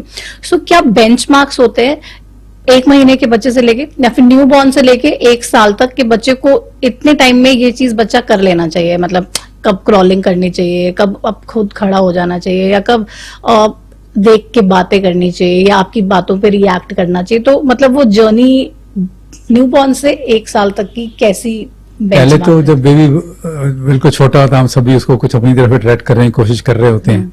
मदर की फेस के ऊपर फिर भी थोड़ी देर फोकस कर लेता है, हमारे ऊपर नहीं करता है। तो थोड़े नाराज हो जाते हैं, पिताजी भी नाराज हो जाते हैं कि देखो मेरे को लिफ्ट नहीं मर रहा। हम सो ये होता है कि मदर के फेस को बहुत जल्दी बेबी हम कहते हैं कि फोकस करने लग जाता है। फिर ब्राइट चीज के ऊपर थोड़ी देर में फोकस करने लग जाता है, कुछ ही हफ्तों में। करीब 6 हफ्ते 12 हफ्ते के बीच बीच में वो कहीं पे थोड़ा स्माइल से रहने लग जाता है। ओके। आपने कई बार देखा होगा बच्चा छोटा सा ही 2-4 दिन का ऐसे ऐसा भी स्माइल कर रहा है। हाँ। हम उसलिए उस स्माइल को स्माइल ऐसा हो, लेकिन सोशल स्माइल नहीं है। सोशल मतलब किसी से किसी को इंटरेक्ट देख करके, के, किसी को हाँ। समझ के, किसी को माँ समझ के माँ ने मेरे को रिस्पॉन्ड करने को कहा, उसने स्माइल करने के लिए मेरे लिए कुछ किया, मैंने स्माइल किया, ये सोशल स्माइल। राइट। वो 6 से 12 हफ्ते में आना शुरू हो जाती है। जरूरी नहीं है कि सबकी आ जाए, ये भी जरूरी नहीं है कि हर एक टाइम हम स्माइल कराने की कोशिश करें वो करेगा, लेकिन अगर कभी कभी भी करता है दैट इज गुड। फिर उसके बाद जब थोड़ा और बड़ा हो जाता है तो और तरह की चीजें हैं, जैसे मान लीजिए आप हाथ में कुछ पकड़ाते हैं तो ऐसे करके पकड़ने लग जाता है। तो मतलब बहुत बड़ा हो जाएगा ऐसे करके पकड़ने लगेगा, पिंसर ग्रैब कहते हैं। 6 महीने का हो जाएगा, थोड़ा बिठाएंगे तो बैठ भी जाएगा। तो गर्दन बच्चा कब तक संभाल करीब लेता 3 है? महीने पे गर्दन संभाल अच्छा, लेता 3 है। महीने। उसको संभालने के बाद वो जरा से जरा से लुढ़क जाए, कोई फिक्र की बात नहीं है, लेकिन 3 महीने 12 से 16 हफ्ते कहते हैं, उसके अंदर वो संभाल लेगा। तो इस तरह आगे कदम होते हैं, बढ़ते चले जाते हैं। और आजकल ज्यादातर मदर्स ने गूगल वगैरह से हमसे ज्यादा पढ़ रखा होता है, और कई बार गलती पढ़ रखा होता तो है। गूगल पे ज्ञान सारा सही होता है? वो तो आधी टेंशन तो गूगल की वजह से आ जाती है। गूगल तो हमारे पास हरियाणा में, गुड़गांव में बहुत से ऐसे हैं जो गूगल से भी आगे एआई और एआई पैदा करने वाले लोग हैं, हमसे भी ज्यादा पढ़े लिखे इस मामले में। तो उसमें यही होता है कि जो इंफॉर्मेशन है ऑथेंटिक सोर्स की नहीं होती। राइट। मान लीजिए मैं अपना कुछ प्रोडक्ट को बेचना चाहता हूँ, जो कि मैं चाहता हूँ कि भाई 12 हफ्ते का हर बच्चा ले रहा हो, मैं कहूंगा जी 10 हफ्ते पे भी आपका बच्चा ये नहीं कर रहा तो हो मेरा प्रोडक्ट दीजिए आप। मैं गूगल को वगैरह को इतने पैसे दूंगा कि सबसे पहले जब आप सर्च करोगे सबसे ऊपर वही आएगा। आपको पता है ये सिस्टम चलता है। राइट। तो फिर ये सर्च इंजन तो सब ऐसे ही है, इसलिए गलती हो जाती है। तो हम लोगों को कहते हैं कि आप ऐसा करिए कि सोर्स हम बताते हैं, उस सोर्स के ऊपर ये चीज ढूंढिए। जैसे इंडियन सोर्सेज अभी भी उतने ऑथेंटिक या वो नहीं माने जा रहे हैं। तो आपने मान लीजिए किया कि उसके एंड में है .us.gov, यानी यूएस की गवर्नमेंट के साइट है। उसके ऊपर अगर आपको कुछ मिल रहा है, उसे यूएसए की एकेडमी ऑफ पीडियाट्रिक्स है, AAP कहते हैं, अमेरिकन एकेडमी ऑफ पीडियाट्रिक्स। उसी तरह NHS है इसका यूके का, .uk एंड में लिखा हुआ आ रहा है, gov.uk, नॉट जस्ट यूके। तो उस तरह से लगता है कि ये शायद ऑथेंटिक साइट है। Authentic। हमसे कंफर्म कर लीजिएगा ऑथेंटिक साइट है, उसके ऊपर करिए सब। ओके। थोड़ा आगे पीछे बस हमेशा याद रखिए कि हर चीज की रेंज होती है। हर बच्चा 6 महीने पे बैठ जाएगा ऐसा नहीं होता। नहीं होता। कोई जल्दी भी बैठ जाएगा, कोई थोड़ा लेट बोलेगा। हम कहते हैं भाई एक साल पे आके 1-2 शब्द बोलने लग जाना चाहिए। कितने बच्चे हैं कि 2 साल पे एक वर्ड नहीं बोल रहे होते, पर हमें पता होता है कि वो हर तरह से इंटरेक्ट कर रहे हैं। तो कोई टेंशन होती है अगर बच्चा 2 साल तक भी कोई कुछ बोल नहीं रहा है, कोई सेंटेंस फ्रेम नहीं कर पा रहा है? तो मेरा मानना यह है कि जो बच्चे सुनते हैं वो बोलते हैं। सिर्फ वो है जो, क्योंकि हम बोलना कहाँ से सीखे, हम सुन के कॉपी कर रहे हैं हम किसी को एक्चुअली। तो अगर मैं सुन ही नहीं रहा हूं तो फिर मैं नहीं बोलूंगा। अगर सुन रहा हूं, मैंने कोई कमांड दी गई उसको मैं फॉलो कर रहा है मेरा बेबी, तो चांसेस वो सुन रहा है, चांसेस है कि वो बोलेगा। करेक्ट टाइम पे अगर उसने सुनना और रिस्पॉन्ड करना शुरू कर दिया था तो वो बोलेगा। अच्छा, वैसे अब जो बड़े बुजुर्ग होते हैं ना, वो बच्चे छोटे बच्चों से ही बातें करनी शुरू कर देते हैं, उनको खिलाते हैं, उनसे हर बात में हाँ ना और मतलब कुछ भी करके उनसे इंटरेक्ट करते हैं। सो वो बच्चे की ग्रोथ में बच्चा जल्दी बोले या बच्चा जल्दी रिवर्ट करे या फिर आपकी बातों में जवाब दे, उसके लिए फायदेमंद रहता है वो सब? बहुत फायदेमंद रहता है। उसमें हम कहते हैं कि अपने बच्चे के साथ में, जैसे मान लीजिए आजकल ये माना जाता है कि मान लीजिए आईसीयू में बिल्कुल सुला के रखा बच्चे को, वो वेंटिलेटर पे है, उसके आसपास म्यूजिक वगैरह चलाए रखी है। अच्छा। वो परसीव कर रहा है वो उस हालत में भी। ये तो हम जागते और अच्छे बच्चे की बात कर रहे हैं। सो जब वो परसीव कर रहा है उस समय पे हम कहते हैं अर्ली स्टिमुलेशन है। जितना स्टिमुलेट करते हैं उतना जल्दी वो अडेप्ट करता है, जल्दी वो उसके सेंसेस को हम बम्बार्ड ना वर्ड ठीक नहीं है, लेकिन हम बार बार इंफॉर्मेशन भेज रहे हैं, उसको स्टिमुलेट कर रहे हैं, उसको हम जगा रहे हैं और उससे वो जल्दी ट्रेन हो जाता है। और जैसे मान लीजिए कि अंदर बहुत सारे ब्रेन के अंदर सेल्स बने हुए, उनके आपस से कनेक्शन परफेक्ट नहीं है, वो कनेक्शन जल्दी जुड़ जाएंगे, जल्दी बन जाएंगे, जल्दी अच्छे से ट्रांसमिट करने लगेंगे, एक दूसरे से जल्दी से इंटरेक्ट करने लगेंगे। तो ये चीजें प्रूवन चीजें हैं, करने में फायदा है। तो बट ये एक्सपेक्ट करे कि वो इस समय रिस्पॉन्ड नहीं कर रहा है, ये गलती हो गई, वो गलता है, तो नहीं, मतलब हर बच्चा स्पेशल है, वो अपना टाइम लेगा और जो भी वो ग्रोथ पैरामीटर्स हैं वो उसको फॉलो करेगा, maybe sooner later, but वो अपने हिसाब से करेगा। तो मतलब उसमें कोई स्ट्रेस लेने वाली बात नहीं। आपने कहा कि थोड़ा सा स्टिमुलेशन ये म्यूजिक और इस सब से बच्चे को अगर हो तो वो रिवर्ट एटलीस्ट करता ही है।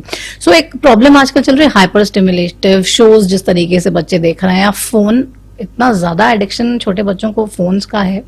आप 3 महीने के बच्चे को भी स्क्रीन दे दो और वो स्क्रीन देख रहा है, और 6 महीने के हो जाते हैं, और फिर बच्चे जब बड़े हो जाते हैं तो बिना फोन के कुछ खाते भी नहीं है। हर चीज में रहता है कि अच्छा ये काम करना तो पहले फोन दो, ये काम करना तो पहले फोन दो। स्क्रीन टाइम कितना लिमिटेड होना चाहिए और होना भी चाहिए या नहीं? बहुत छोटे बच्चे को तो 0, कोई डिस्कशन वाली बात नहीं है कि 30 मिनट 5 मिनट। मान लीजिए 2 साल तक ऐसा माना जाता है कि बिल्कुल 0 दीजिए। अच्छा, 2 साल तक 0। अब वही बात है ना कि सब जगह सार कोई है। चलिए मान लीजिए कि हम बहुत अवेयर हैं, हम नहीं करना चाहते, हम अड़े हुए हैं कि नहीं करें, लेकिन खुद तो कर रहे हैं ना। किसी का काम आज चलता है कि वो अपना ये ऑन ना करे, स्मार्टफोन को ऑन ना करे। तो इसलिए अगर सिर्फ सुनने वाले होंगे ना, वो शुरू में छोटे से होते थे, कोई वीडियो होता ही नहीं था, तो वो ठीक है, सुनने वाला सुन लिया, अपने एसेंशियल बात उससे हो जाती है, बाकी सब एसेंशियल नहीं है स्ट्रिक्टली स्पीकिंग। और जिस समय अगर आपको वर्किंग है तो जाइए अपने लैपटॉप बैठिए, बेबी को कोई और देखेगा उस समय। तो पर हम ही नहीं करते, तो थोड़ा इजी हो गया ना जाए कि स्ट्रिक्टली स्पीकिंग प्रैक्टिकल नहीं है आज। तो लाइफ को ना, मैं हमेशा कहता हूँ कि ठीक है, मैं जो कह रहा हूँ वो आप अगर कर सको बहुत अच्छा, नहीं तो कोई प्रैक्टिकल तरीके ढूंढिएगा। कि आपने छोटा बेबी 3 महीने 4 महीने 6 महीने का है तो प्लीज बिल्कुल मत दीजिए। वो तो आपके हाथ से छीन नहीं सकता, वो तो अभी उस तरह की जिद में नहीं आ सकता कि मुझे नहीं दिया तो मैं ब्रेस्ट फीड नहीं दूंगा, ऐसा तो नहीं है अभी। जब वो स्टेज आती है तब आप रूल्स बनाइएगा। मान लीजिए सारे दिन में 1 घंटा देना है, ऐसा माना जाता है कि छोटे बच्चे के लिए इतना इससे ज्यादा हार्मफुल है। वो उसमें भी हाइपर स्टिमुलेटरी, जैसे अपने जरूर ज्यादा स्टिमुलेशन वाले चीजें, जैसे हाँ धूम मची हुई है, वैसे वाले नहीं देने। वो एज अप्रोप्रिएट चीजें उसको दिखाई जा सकेंगी फॉर दैट, उस छोटे से समय के लिए। वो भी आपको वहां लीजिएगा गूगल महाराज की हेल्प की, कौन सी चीज ठीक है। जैसे मैंने बताया वो साइट्स हैं जो आपको बता सकती हैं कि इस एज के लिए ये चीज बेस्ट तो नहीं है लेकिन मानी जा सकती है कि चलेगा। पर उससे आगे किस तरह आगे बढ़ना है वो सब होता है कि बच्चा भी ना इतना स्टिमुलेशन चाहता है। जिस समय स्क्रीन पे बहुत कुछ चल रहा होता है, आवाजें पैदा हो रही होती हैं, उसको अच्छा लगता है, वो उससे बिल्कुल आंख फाड़ कर देखता है, पलक नहीं झपकता। उसको नीचे पता लग जाता है कि कौन सी वाले क्लिक करूं तो क्या हो जाएगा। वो जरा से इधर कीजिएगा, वो ये बच्चों को तो हमसे ज्यादा फोन चलाने आते हैं। मैं आज की बात बताता हूँ, 15 महीने का बच्चा है, आईसीयू में है, अदरवाइज ठीक है, चलो ऑब्जर्वेशन में रखा हुआ है। अब उसको मैंने जब एग्जामिनेशन करना शुरू किया तो मदर ने उसको हॉल्ट कर दिया, स्टॉप नहीं किया, क्या कहते हैं उसको, रोक दिया। पिक्चर आ रही है लेकिन चलना बंद हो गई, नीचे 4-5 ऑप्शन आ रही हैं, उसने मैंने सोचा फिंगर लगाई तो गलत वाले पे लग गई उसकी, जिससे कुछ दूसरा सा आ गया जो धीरे से चल रहा था। फटाफट समझ गया, उसने करेक्ट वाले लगा दी और फिर जब शोर मचने लग गया वो चुप हो गया, मेरे को एग्जामिन करने दे रहा। अब हमने 15 महीने के बच्चे को ऐसे ट्रेन कर दिया, वो ऐसा पैदा नहीं होके आया था। तो इसके लिए कैसे बचे, मतलब खुद ही पेरेंट्स फोन अवॉइड करें? कोई तरीका नहीं है सब। अगर हम एग्जाम्पल सेट नहीं करते हैं, हम ऐसा करते हैं वैसा करते हैं और हम चाहते हैं कि बच्चा वैसा ना करे, ऐसा नहीं होने वाला। आजकल का बच्चा ये नहीं कहता मैं छोटा हूँ वहां में बड़ा होके करोगे वगैरह, कुछ नहीं होता। सो हमारे ऊपर जो जिम्मेवारी है हमें निभानी है। कितना नेगेटिव इम्पैक्ट है स्क्रीन्स का, और ये जो बच्चे आजकल ये हाइपर स्टिमुलेटिव शोज देख रहे हैं, कितना बुरा इम्पैक्ट डालते हैं और कितना ज्यादा बच्चे को ट्रबल में डाल सकते हैं ये? 2 तरह के इम्पैक्ट माने जाए, पहला कि आंखों के ऊपर कितना, दूसरा आंखों के पीछे वाले ब्रेन के ऊपर कितना। सो आंखों के ऊपर भी एक लिमिट है। हम भी थोड़ी देर ज्यादा ही पढ़ते रहे, ज्यादा लैपटॉप पे काम करे जा रहे हैं, स्क्रीन पे काम करे, थोड़ी देर आंख थक जाती है और हम अपने आप को इधर उधर देखते हैं, थोड़ी देर फिर दोबारा शुरू हो जाते हैं। तो क्या बेबी का नहीं हो रहा होगा? वो ऐसे, और हम तो फिर भी झपकते हैं, कोई आंख को थोड़ा इधर उधर कर कुछ, वो तो बिल्कुल स्क्रीन के ऊपर ऐसे एक टक देखता रहता है। राइट। तो हमें ये याद रखना कि ये चीज हार्मफुल है, तो बीच बीच रोक दें, ऐसा ना होने दें। फिर जो कंटेंट है वो ब्रेन को जैसे स्टिमुलेट करता है, जैसे मान लीजिए छोटे से बच्चे को हम गाड़ियां चलते हुए रेसेस दिखा रहे हैं, उससे वर्स्ट हम उनको गन्स चलती हुई दिखा रहे हैं, ऊपर स्टार्स वगैरह दिखा रहे हैं कि मान लीजिए सैटेलाइट जा रही है उसको उड़ा दिया गया है कुछ भी, तो धूम धड़ाका नेगेटिव चीजें बहुत ज्यादा दिखाई जाती हैं। नेगेटिव चीजें ही अटेंशन कैच करती हैं बच्चे की, और फिर वो नेगेटिव इम्पैक्ट अगर बॉडी पे आते हैं, इसमें माइंड पे आते हैं, तो फिर हम नेक्स्ट हमारी अगली जनरेशन, हम तो बड़े अच्छे थे, ये जनरेशन ऐसी है, अब जिस जनरेशन को ऐसा हम बना रहे हैं। अपने ऊपर जिम्मेवारी लें तो एटलीस्ट कम कर सकते हैं। तो सर ऑटिज्म और ADHD ये भी क्या इससे रिलेटेड होते हैं, मतलब, या फिर ये कुछ अलग है? ये भी क्योंकि बहुत ज्यादा साइंस के पास भी बहुत अच्छा आंसर तो नहीं है अभी तक। ओके। लेकिन जो मेरा मानना है कि ऑटिज्म वगैरह जो है पहले से बहुत बढ़ गया, बहुत बढ़ गया। यस। देखिए ऐसा ऑटिज्म में ना क्या होता है कि बच्चा कई चीजें उसमें एक है कि आपसे इंटरेक्ट नहीं कर रहा है। वो मेरे रूम में जब आता है, मैं तो 30-40 साल से यही काम कर रहा हूँ ना, कभी ऐसा नहीं होता कि बच्चा आया और वो पढ़ने में बिजी है, कुछ चीज से खेले जा रहा है, मेरी तरफ आई नहीं, आई कांटेक्ट भी नहीं करता, और आई कांटेक्ट नहीं, मेरी तरफ देखा और मेरी तरफ हो रोने भी लग गया या नाराज हो गया, तो मैं समझ गया कि एप्रोप्रिएट रिस्पॉन्स है। मैं अजीब सा आदमी, घर में सिखाया गया कि डॉक्टर इंजेक्शन लगा देगा, उसको नजर आया कि डॉक्टर ये लगा के बैठा है, व्हाइट कोट पहन के बैठा, तो यही है, तो रोने लग गया, इधर जाना मम्मा से चिपक गया। ठीक है सब, ये अप्रोप्रिएट रिस्पॉन्स है। लेकिन उसने मुझे इग्नोर किया और जाके किसी चीज को छेड़ रहा है, कुछ कर रहा है। जब पहली बार मेरे पास आया, मेरी तरफ आई कांटेक्ट करता ही नहीं है, फिर मदर से भी बताती है कि सब ऐसा नहीं है। ये चीज ऐसा नहीं हो सकता कि इसके लिए बहुत बड़ा कोई इंस्ट्रूमेंट चाहिए था जो मेरे पास 40 साल पहले नहीं था, 30 साल पहले नहीं था।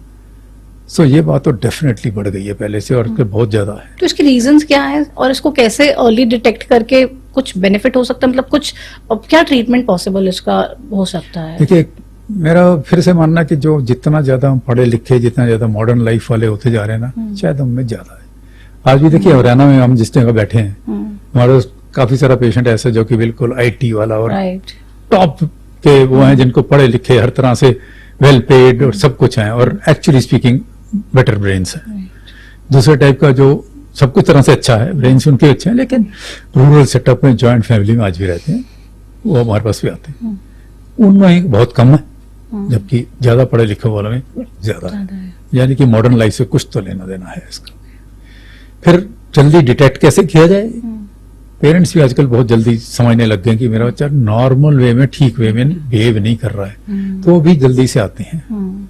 फिर हमारी पीडियाट्रिशियन की, डॉक्टर की जिम्मेवारी है कि जब वो 3 महीने 6 महीने साल पे आता रहता है, अपनी वैक्सीन लगा ले। 3-6 महीने तक शायद मुश्किल हो, बट साल वाले के बाद थोड़ा सा शक तो पड़ने लग जाता है। 1.5-2 साल पे जब वैक्सीन के लिए आता है, हमने मोटे तौर पे देख लेना चाहिए सबको, चाहे मदर फादर या मान लीजिए नाना दादा जो आए हैं, या मान लीजिए कोई सर्वेंट भी लेके आया है, तो भी हमारी जिम्मेवारी बनती है कि इतना तो बताएं कि भाई ये कुछ ठीक नहीं लग रहा मेरे को, आगे असेस कीजिए।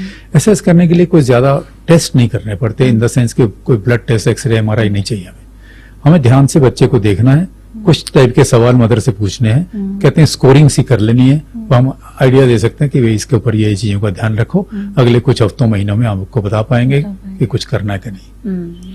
फिर किस तरह से पालना है, जैसे हमने स्क्रीन टाइम की बात करी थी, उसी तरह से मदर पेरेंट्स की स्टिमुलेशन की बात करी थी। इन चीजों के से अगर हम करते रहते हैं तो ADHD या इन चीजों का इफेक्ट जो है वो कम होता चला जाता है। सो अगेन बहुत ही एक्सट्रीम केसेस में कोई दवाइयां दी जाती हैं, जनरली स्पीकिंग दवाइयां नहीं है इनके लिए। तरीके बने हुए हैं, सेंटर्स बने हुए हैं, वहां जाइए, पर जाना पड़ता है। अब वो सिखा देंगे, मान लीजिए कि अभी ये कुछ दिनों के हर रोज आइए, उसके बाद हफ्ते में एक बार आइए, पर हर रोज घर में यही एक काम करते हैं। बट कई लोग ये सोचते हैं कि ADHD और ऑटिज्म, ये सोचते हैं दिमाग में कुछ प्रॉब्लम है, पागल है बंदा। ऐसा सोचना सही है? मतलब ये बिल्कुल ही, अगर कोई बच्चा ऑटिज्म या ADHD से प्रॉब्लम्स फेस कर रहा है अपनी लाइफ में, उसको ये चीजें हैं, सो उसको सीधा तौर पे ये सोचना कि ये पागल है, या फिर देखिए पागल शब्द तो आजकल, से मान लीजिए 20 साल पहले कोई यूज करता भी था, तो आजकल लोग आगे बढ़ गए, समझ गए कि कुछ और है, बट वो कुछ सॉफ्टवेयर वर्ड इससे जो आप कह रहे हैं, लेकिन ये इंडिकेट कर देते हैं भाई सब नॉर्मल है, कुछ ऐसा नहीं है। देखिए हर एक पेरेंट को कहते हैं देखो आपको ऐसे होना चाहिए, लेकिन अगर आप थोड़ा ऐसे हैं या आपके ऐसे उंगली की जगह ऐसे थोड़ी सी है तो आप में कोई कमी है, थोड़ा सा डिफरेंट हो, Right. लेकिन ये कोई नहीं कि आप खराब हो। So can it be fully cured? आज ये नहीं कह सकूंगा कि क्यों हो सकता है। ये कह सकता हूँ कि मेहनत करते रहना पड़ेगा, उससे हम उन बच्चों की जो कमियां हैं उनको बाईपास करने के तरीके सिखा देंगे, Okay. जिससे कि आप लाइफ में बच्चे को सक्सेसफुल बना सकेंगे। लेकिन ये मानना कि बिल्कुल ही रिवर्स कर पाए, शायद ना हो। नहीं.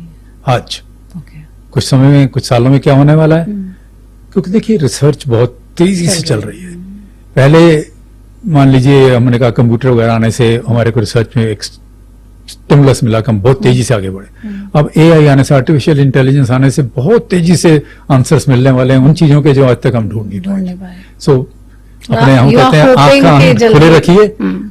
कुछ ना कुछ आने की अच्छी उम्मीद So, रखिए। ऐसा लेकिन तो नहीं तब होता ना तक- कि बाय बर्थ ही ये प्रॉब्लम ऑटिज्म और एडीएचडी की होती है, मतलब ये बर्थ के बाद आप 1-1.5 साल तक आप नॉर्मल हो, बट फिर अचानक से कुछ हो रहा है, पेरेंट्स इसको इग्नोर कर रहे हैं और फिर ये चीज वर्स हो रही है, या फिर बाय बर्थ ही ये शायद रहता है? देखिए इसका एक पक्का आंसर तो नहीं है। Okay. कुछ ऐसा हो सकता है कि बाई बर्थ की कुछ कमियां थी, जैसे मैंने बताया था कि हमारे ब्रेन में सेल्स हैं, उनके आपस में कनेक्शन अच्छे नहीं बने। एक तरीका है समझाने का, शायद अंदर इससे कहीं ज्यादा कॉम्प्लिकेटेड या कॉम्प्लेक्स मैकेनिज्म्स हैं, तो उनके आपस में जो कनेक्शंस हैं वो जरूरत ही नहीं थी उस एज के ऊपर। उसमें बच्चे ने जरा दूध पीना था, रोना था, सो जाना था बस। राइट. लेकिन जब उसको मान लीजिए बैठना था, जो कनेक्शंस की जरूरत थी वो डिलेड थे। जब बोलना था, तब जब इंटरेक्ट करना था, वो जब थे उसकी जरूरत पड़ी तो उसके अभी डेवलप नहीं हुए थे। तो हम इसको बर्थ से माने या उस समय का कमी माने, ये तो आंसर देना ही बड़ा मुश्किल है।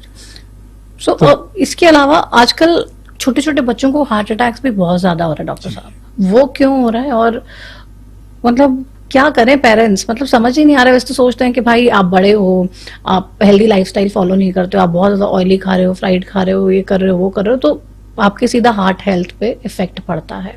लेकिन एक छोटा सा बच्चा, इतनी सारी वीडियोस हम देखते हैं स्कूल में, बच्चा खड़ा है बैग लेके इधर उधर 2-4 राउंड कर रहा है और अचानक से गिर रहा है, फेंट हो रहा है, हार्ट अटैक आ रहा है और डेथ हो रही है। पहले जो आपने कहा उसकी जरा टोन डाउन कर दें कि इतना ज्यादा नहीं है, और ऐसे डेथ हो जाना वगैरह बहुत रेयर होता है, बहुत ही अनकॉमन होता है। लेकिन पहले से बढ़ गया, ये बात सच है। दूसरा कि पहले अगर मान लीजिए एक जगह होता था, एक स्कूल में हुआ, स्कूल के मान लीजिए 1000 बच्चे, 1000 के पेरेंट्स को पता चल गया, उन्होंने अपने 10-10 कॉन्टैक्ट को बताया, 10,000 को पता चल गया। आजकल व्हाट्सएप में 10,000 तो 10 मिनट में पता चल जाता है, तो वो मल्टीप्लाई होता है, ऐसा लगता है कि बहुत हो रहे हैं। उसी का इस एंगल से भी, इस एंगल से भी, 4 एंगल से वीडियो चल रहे हैं, लगता है कि 4 बच्चों को हो गया था। सो थोड़ा सा हमें कॉन्टेक्स्ट में लाने की जरूरत है कि उतना ज्यादा नहीं, पहले से बढ़ रहा है, उसके रीजंस पे आते हैं। मेरा मानना है कि सबसे ज्यादा इंपॉर्टेंट बात है फैमिली हिस्ट्री, दूसरा हमारा लाइफस्टाइल। फैमिली में जिन अगर ये अर्ली डेथ्स होती हैं तो उनके फैमिली में कहीं कुछ अगर जाएं तो पता लगेगा सडनली किसी और की हुई थी। मान लीजिए इसकी 15 साल पे हो गई, किसी की अटैक हो गया, और फिर बताएंगे हाँ वो 25 साल का था ना, वो उसका मामा, उसको भी हुआ था, वो तब से ऐसे कुछ ही मतलब बात पता चलेगी आपको। फादर को ही जल्दी हो गए थे, अब वो 50 साल का मान लीजिए है जिसका बच्चा 15 साल का है या 40 का है, और सबको ठीक लग रहा है, लेकिन वो बताते हैं किसी को, इसने ये थोड़ी बता रखा स्कूल में कि मेरा 35 साल पे स्टेंट लग चुका है। तो फैमिली हिस्ट्री का बड़ा इंपॉर्टेंट रोल है। फैमिली हिस्ट्री का भी, जिसे आपने कहा कोलेस्ट्रॉल, एथेरोस्क्लेरोसिस है, वो फैमिलीज में कुछ में रन करता है जो एबनॉर्मल है।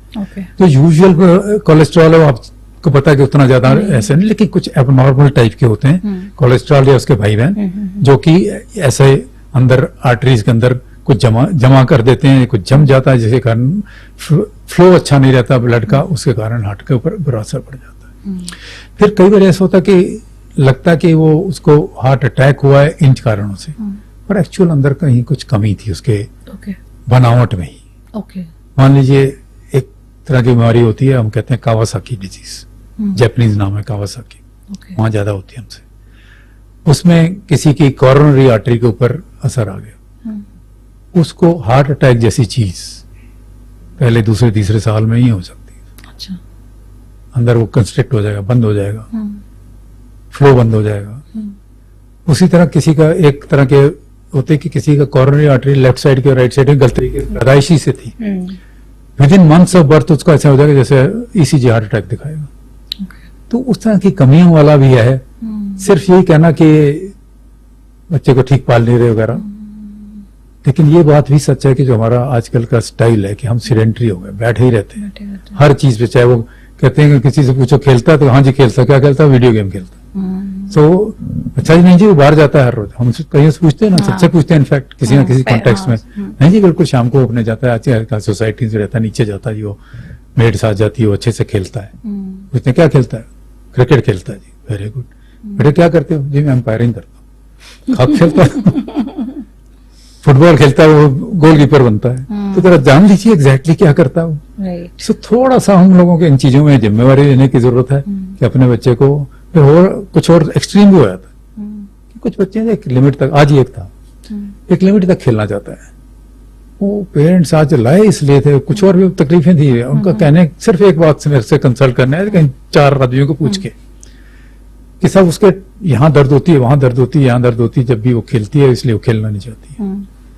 बच्चे से पूछा क्या खेलना चाहते हो, उसने 3 गेम्स का नाम लिया, मैं बैडमिंटन खेलना चाहती हूँ, मैं बास्केटबॉल खेलना चाहती हूँ। ऐसे बहुत अच्छी बात है, क्यों नहीं खेलती, खेलती हूँ पर वो मेरे को दर्द हो जाती है।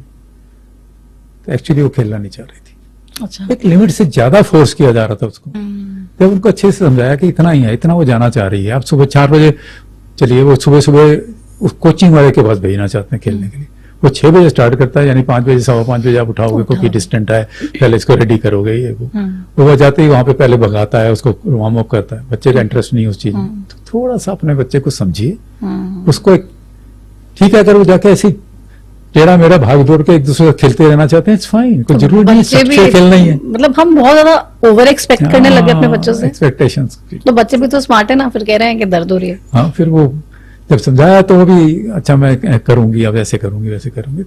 वो मेरे कल 11-12 साल की थी।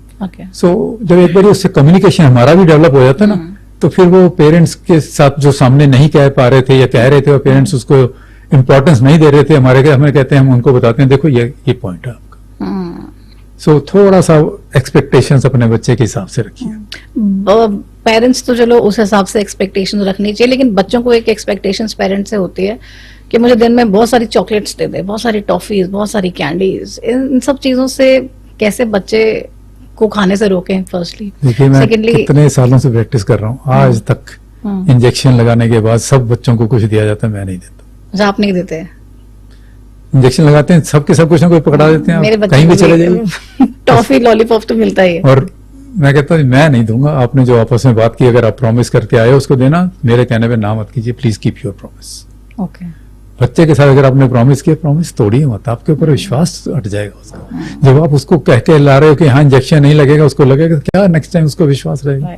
उसको कहिए लगेगा, लेकिन जरा सी देर के लिए पेन हो, ये मत कहीं पेन नहीं होगी, छोटा सा होगा, ठीक है, छोटा होगा, पतला होगा, ये सब समझाया जा सकता, लेकिन थोड़ी सी देर में याद होगी उसका, हम यहाँ चलेंगे वहां चलेंगे, कुछ भी अगर आप इंसेंटिव उस टाइप का पॉजिटिव इंसेंटिव देते हैं, कोई बुराई नहीं। लेकिन इस टाइप के फिर हम ही ने कह दिया, फिर वो नेक्स्ट टाइम अगर नखरा करके कहता है मैं ये काम तो तभी करूंगा जब मेरे को चॉकलेट मिलेगी, तो फिर वो टू मैनी हो ही जाएंगी।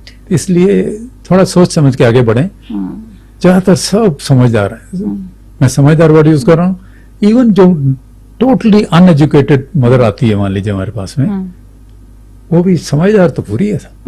उसने किताब ना पढ़ी हो, वाली जो हमने पढ़ी हो सकता है, लेकिन समझ उसको भी है, उनको भी समझ आती है कि भाई ऐसे वाला काम नहीं करना। लेकिन बहुत ज्यादा होता है ना, पीयर प्रेशर होता है, जैसे अब आप तो नहीं दे रहे हो, बट आपके कोई रिलेटिव आए और बच्चों के लिए बहुत सारे चॉकलेट और चिप्स लेकर आ गए। अब अगर आपने बच्चे को वो दे दिए, तो फिर तो माँ कहेगी कि नहीं मेरे बच्चे को मत दो, लेकिन वो समझेगा कि भाई मेरी इंसल्ट कर दी। वो ऑफेंडेड फील करते हैं जो रिलेटिव्स या कोई दूसरे लोग देते हैं, या फिर कई बार होता है ग्रैंड पेरेंट्स भी कहते हैं नहीं नहीं एक टॉफी से कुछ नहीं होगा, नहीं नहीं एक चॉकलेट से कुछ नहीं होगा। सो ये सोच बदलनी पड़ेगी, लेकिन फिर वही बात है कि प्रैक्टिकल भी होना पड़ेगा। सिर्फ हम इसी दुनिया में जी रहे हैं, सबके साथ जीना बना के रखनी है, वो हमारे लिए भी जरूरी है। सो एक तरीके निकाले जाए। मान लीजिए मेरे घर में कोई मेरे को लाता है, मेरे ग्रैंड चिल्ड्रन के लिए ले आया, तो हमने देखा कि एक तो वो तो एक जरा सी चॉकलेट तो कोई लाता नहीं आजकल, बॉक्स ले आएगा, काफी चांस है, जिसमें मान लीजिए कि बड़ी वाली चॉकलेट है 10 हैं, या मान लीजिए छोटी है तो मान लीजिए 50 हैं। तो हमने उसी टाइम अच्छा जी सब खा लो, एक खा लो, जल्दी से नेक्स्ट डे तक हमने काफी इधर उधर बांट दी। बच्चे के लिए 5-10 ही रख ली, वो डिफरेंट कलर की थी, रख ली, जो तेरे को पसंद है वो रख रहा हूँ, वो उसको दे रहा हूँ उसको, ताकि नंबर ही कम है उसका आपके पास में, और उसको ठीक तरीके से यूज कीजिएगा। कोई भी चीज, मान लीजिए चॉकलेट है, मान लीजिए और खाने की चीजें हैं, आइसक्रीम है, कोल्ड ड्रिंक्स है, पिज्जा बर्गर है बड़े बच्चों के लिए, सबके सब में कोई एक्चुअल खराबी इतनी नहीं है कि उसको फेंक दिया जाए, बैन कर दिया, ऐसा कुछ नहीं है। फिर मैं कहता हूँ बच्चों के लिए बने यार, उन्होंने मजे लेने हैं, हमारे तो चलो आधी की उम्र निकल गई है, तो उनको लेने दीजिए, लेकिन आप रूल बना दीजिए कि भाई मान लीजिए कि आप हफ्ते में एक बार अलाउ करोगे कि गर्मी के दिनों में कि उसको आइसक्रीम खानी है, महीने में एक बार आप बाहर जाओगे और पिज्जा बर्गर अलाउड होगा, तो इस तरह के कुछ रूल बना लीजिएगा। फिर उसके बाद भी एक्स्ट्रा चीट डे भी अलाउ करिए। कैसे बताता हूँ कि मान लीजिए हमने डिसाइड किया था कि हफ्ते में एक ही बार हम उसको केक और खाने देंगे और थोड़ी कोल्ड ड्रिंक पीने देंगे। आज पिला दी, 2 दिन बाद उसके कजन ब्रदर का या फ्रेंड का बर्थडे था, वो वहां गया, अब क्या करेगा, नहीं खाएगा पिएगा, दिस चीट डे है, सब कोई बात। तो मैं कह रहा अपने आप एक रूल बना लीजिए, उसको फॉलो कीजिए, लेकिन रूल्स थोड़े प्रैक्टिकल हो आज की दुनिया के हिसाब से। तो मतलब आप आइडियलिस्टिक नहीं हो सकते। और आपने भी बहुत ज्यादा शिफ्ट कर लिया है आज की जनरेशन के हिसाब से कि बच्चे चलो अब खाएंगे ही तो चलो 1 खा लें या 2 खा लें, मतलब like but we need to control कि एक्चुअली वो क्या खा रहे हैं। बिल्कुल शिफ्ट किया, टाइम के साथ अडेप्ट करना नेचुरल है। राइट। सो आइडियली शुगर या फिर सॉल्ट जो बच्चे के लिए अच्छा नहीं माना जाता है, बट 6 महीने के बाद कहते हैं थोड़ा थोड़ा दे सकते हैं, तो शुगर और सॉल्ट कब इंट्रोड्यूस करना चाहिए? आपकी बात सही है कि देखिए पहले हम मिल्क दे रहे हैं, कोई भी मिल्क दे रहे हैं, उसमें लैक्टोस है, लैक्टोस शुगर है। मिल्क आप ऐसे पिए, जरा सा मीठा होता है, ब्रांड नहीं है वो, न्यूट्रल टेस्ट नहीं है उसका, वो मीठा है, यानी उसके अंदर भी शुगर है। लैक्टोस जो है ग्लूकोस और गैलेक्टोस मिलके लैक्टोस बनता है। हाँ। ग्लूकोस और फ्रक्टोस मिलके सुक्रोस बनता है, जो नॉर्मल चीनी है। तो उसमें तो था ही नहीं, गॉड ने भी दिया हुआ था शुगर से। आपने जो आप मिल्क बनाया, मान लीजिए आर्टिफिशियल मिल्क देना ही पड़ गया, उसमें भी था, वही लैक्टोस था। तो इसलिए ये मानना कि एडिशनल शुगर ना देना, उससे ज्यादा ना देना is the right thing. Okay. तो जिस समय आप उस समय पे आए कि आपने अब मान लीजिए कुछ खिचड़ी खिलानी है, वो नमकीन जरा सा डाल देंगे तो ही ठीक लगती है। पर हमने ये देखा है कि अगर आपने कभी बेबी का ये जो बेबी फूड्स होते हैं खा के देखे हो, हल्के से मीठे होते हैं, पूरे मीठे नहीं होते। वो सेरेलैक भी बहुत मीठा सा, मतलब कई तरह के आते हैं, वो वाला चूज कीजिए जो जरा सा मीठा होता है। ओके। तो दीजिए उस तरह के। घर में आप कुछ बना रहे हैं तो minimum amount of sugar, minimum amount of salt is acceptable. मतलब 6 महीने बाद ही शुगर और सॉल्ट आपको बच्चे को इंट्रोड्यूस करना चाहिए। लेकिन अब शुगर की प्रॉब्लम भी क्या बच्चे को मतलब बाई बर्थ भी हो जाती है क्या? डायबिटीज। हाँ, डायबिटीज।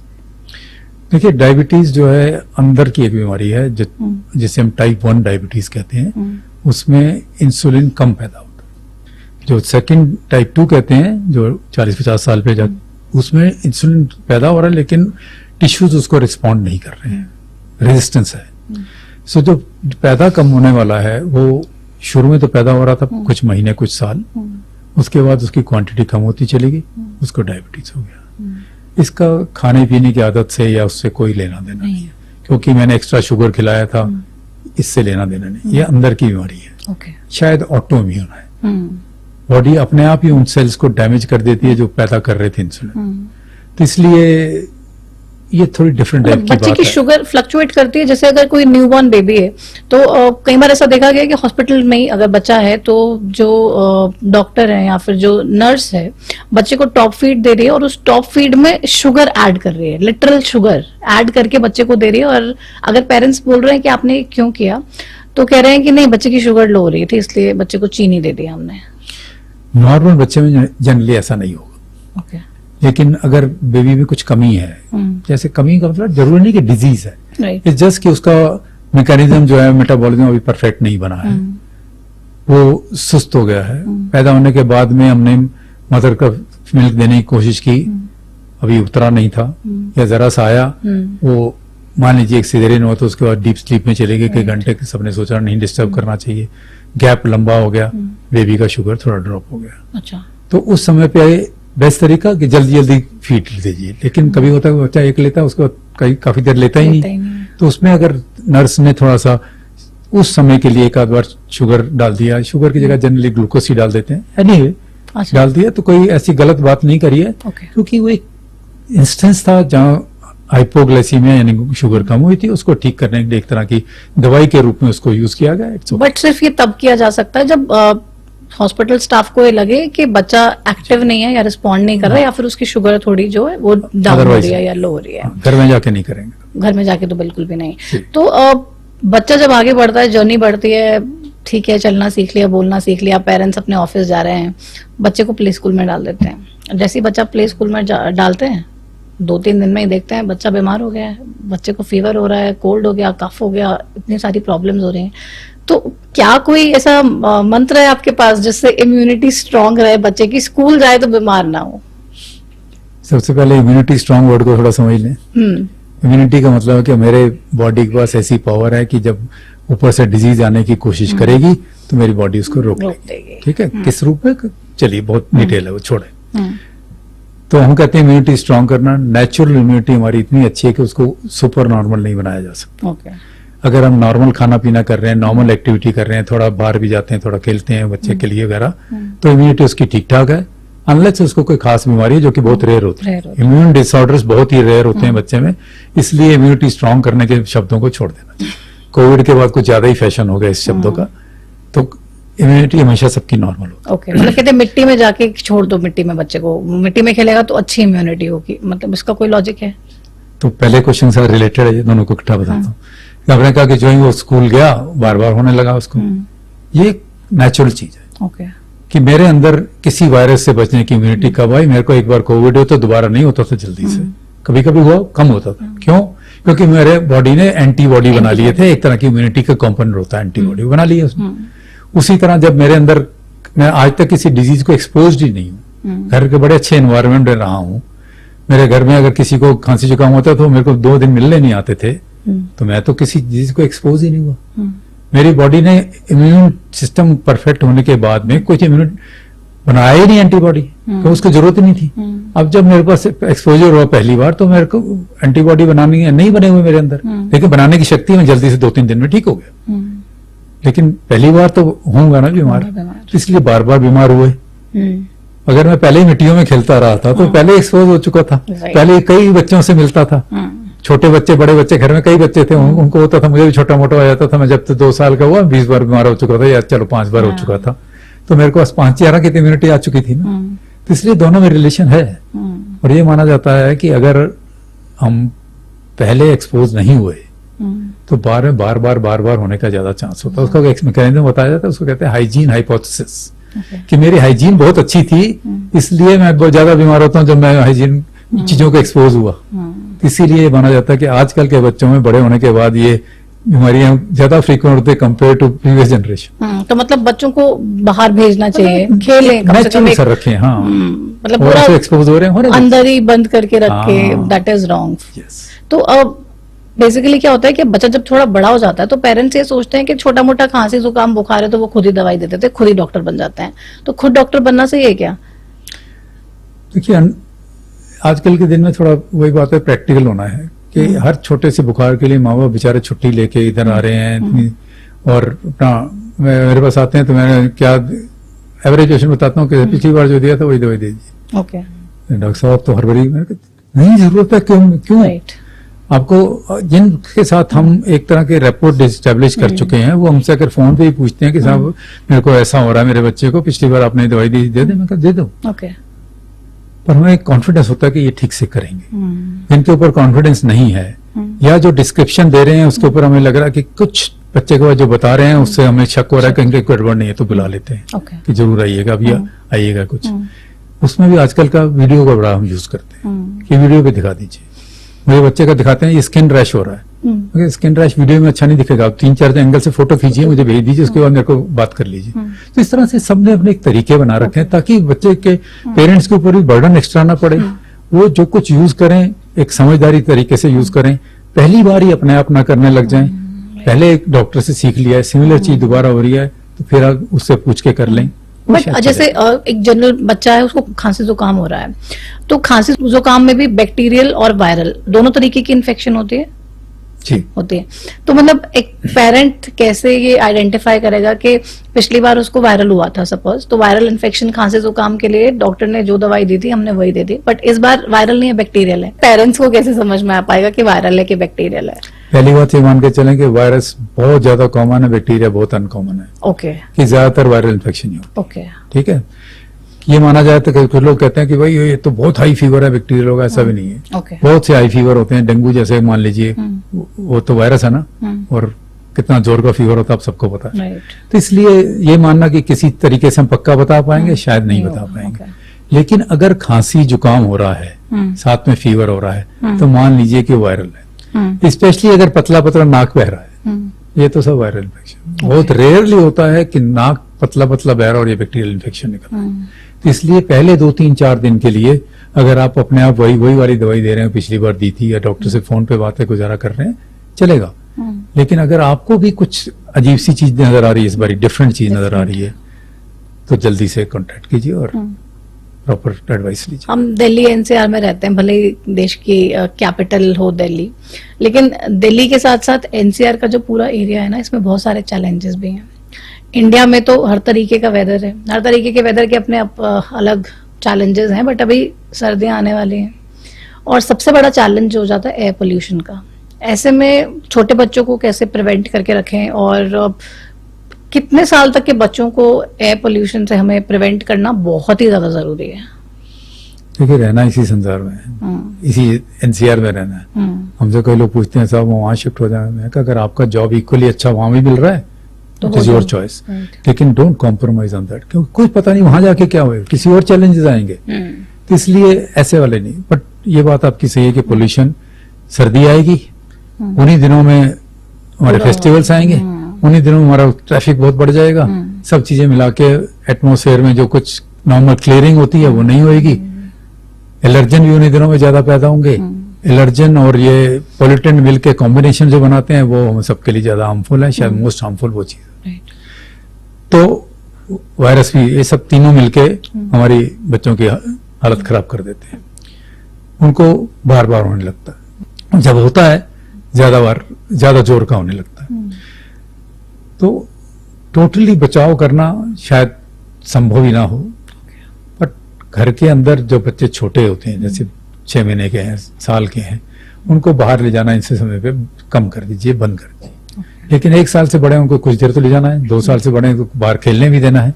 तो ऐसे पीरियड ऑफ द डे में करें जिसमें कि कम इफेक्ट होता है पोल्यूशन का, यानी डे टाइम, ना इधर अर्ली मॉर्निंग, ना बहुत सुबह ना बहुत शाम को। उस समय पे हमारा जो हैंगिंग चीजें हैं वो हमें वो थोड़ी ज्यादा भारी पड़ती हैं हम पे।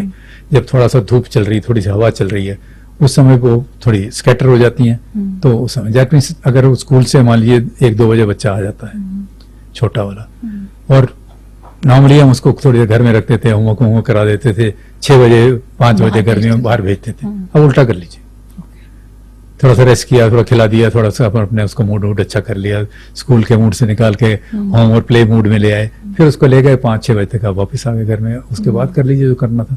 तो उस तरह का थोड़ा सा अडेप्ट करने की जरूरत है।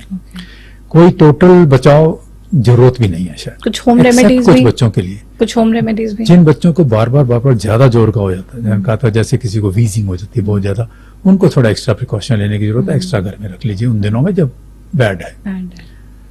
यही तो कुछ होम रेमेडीज हैं?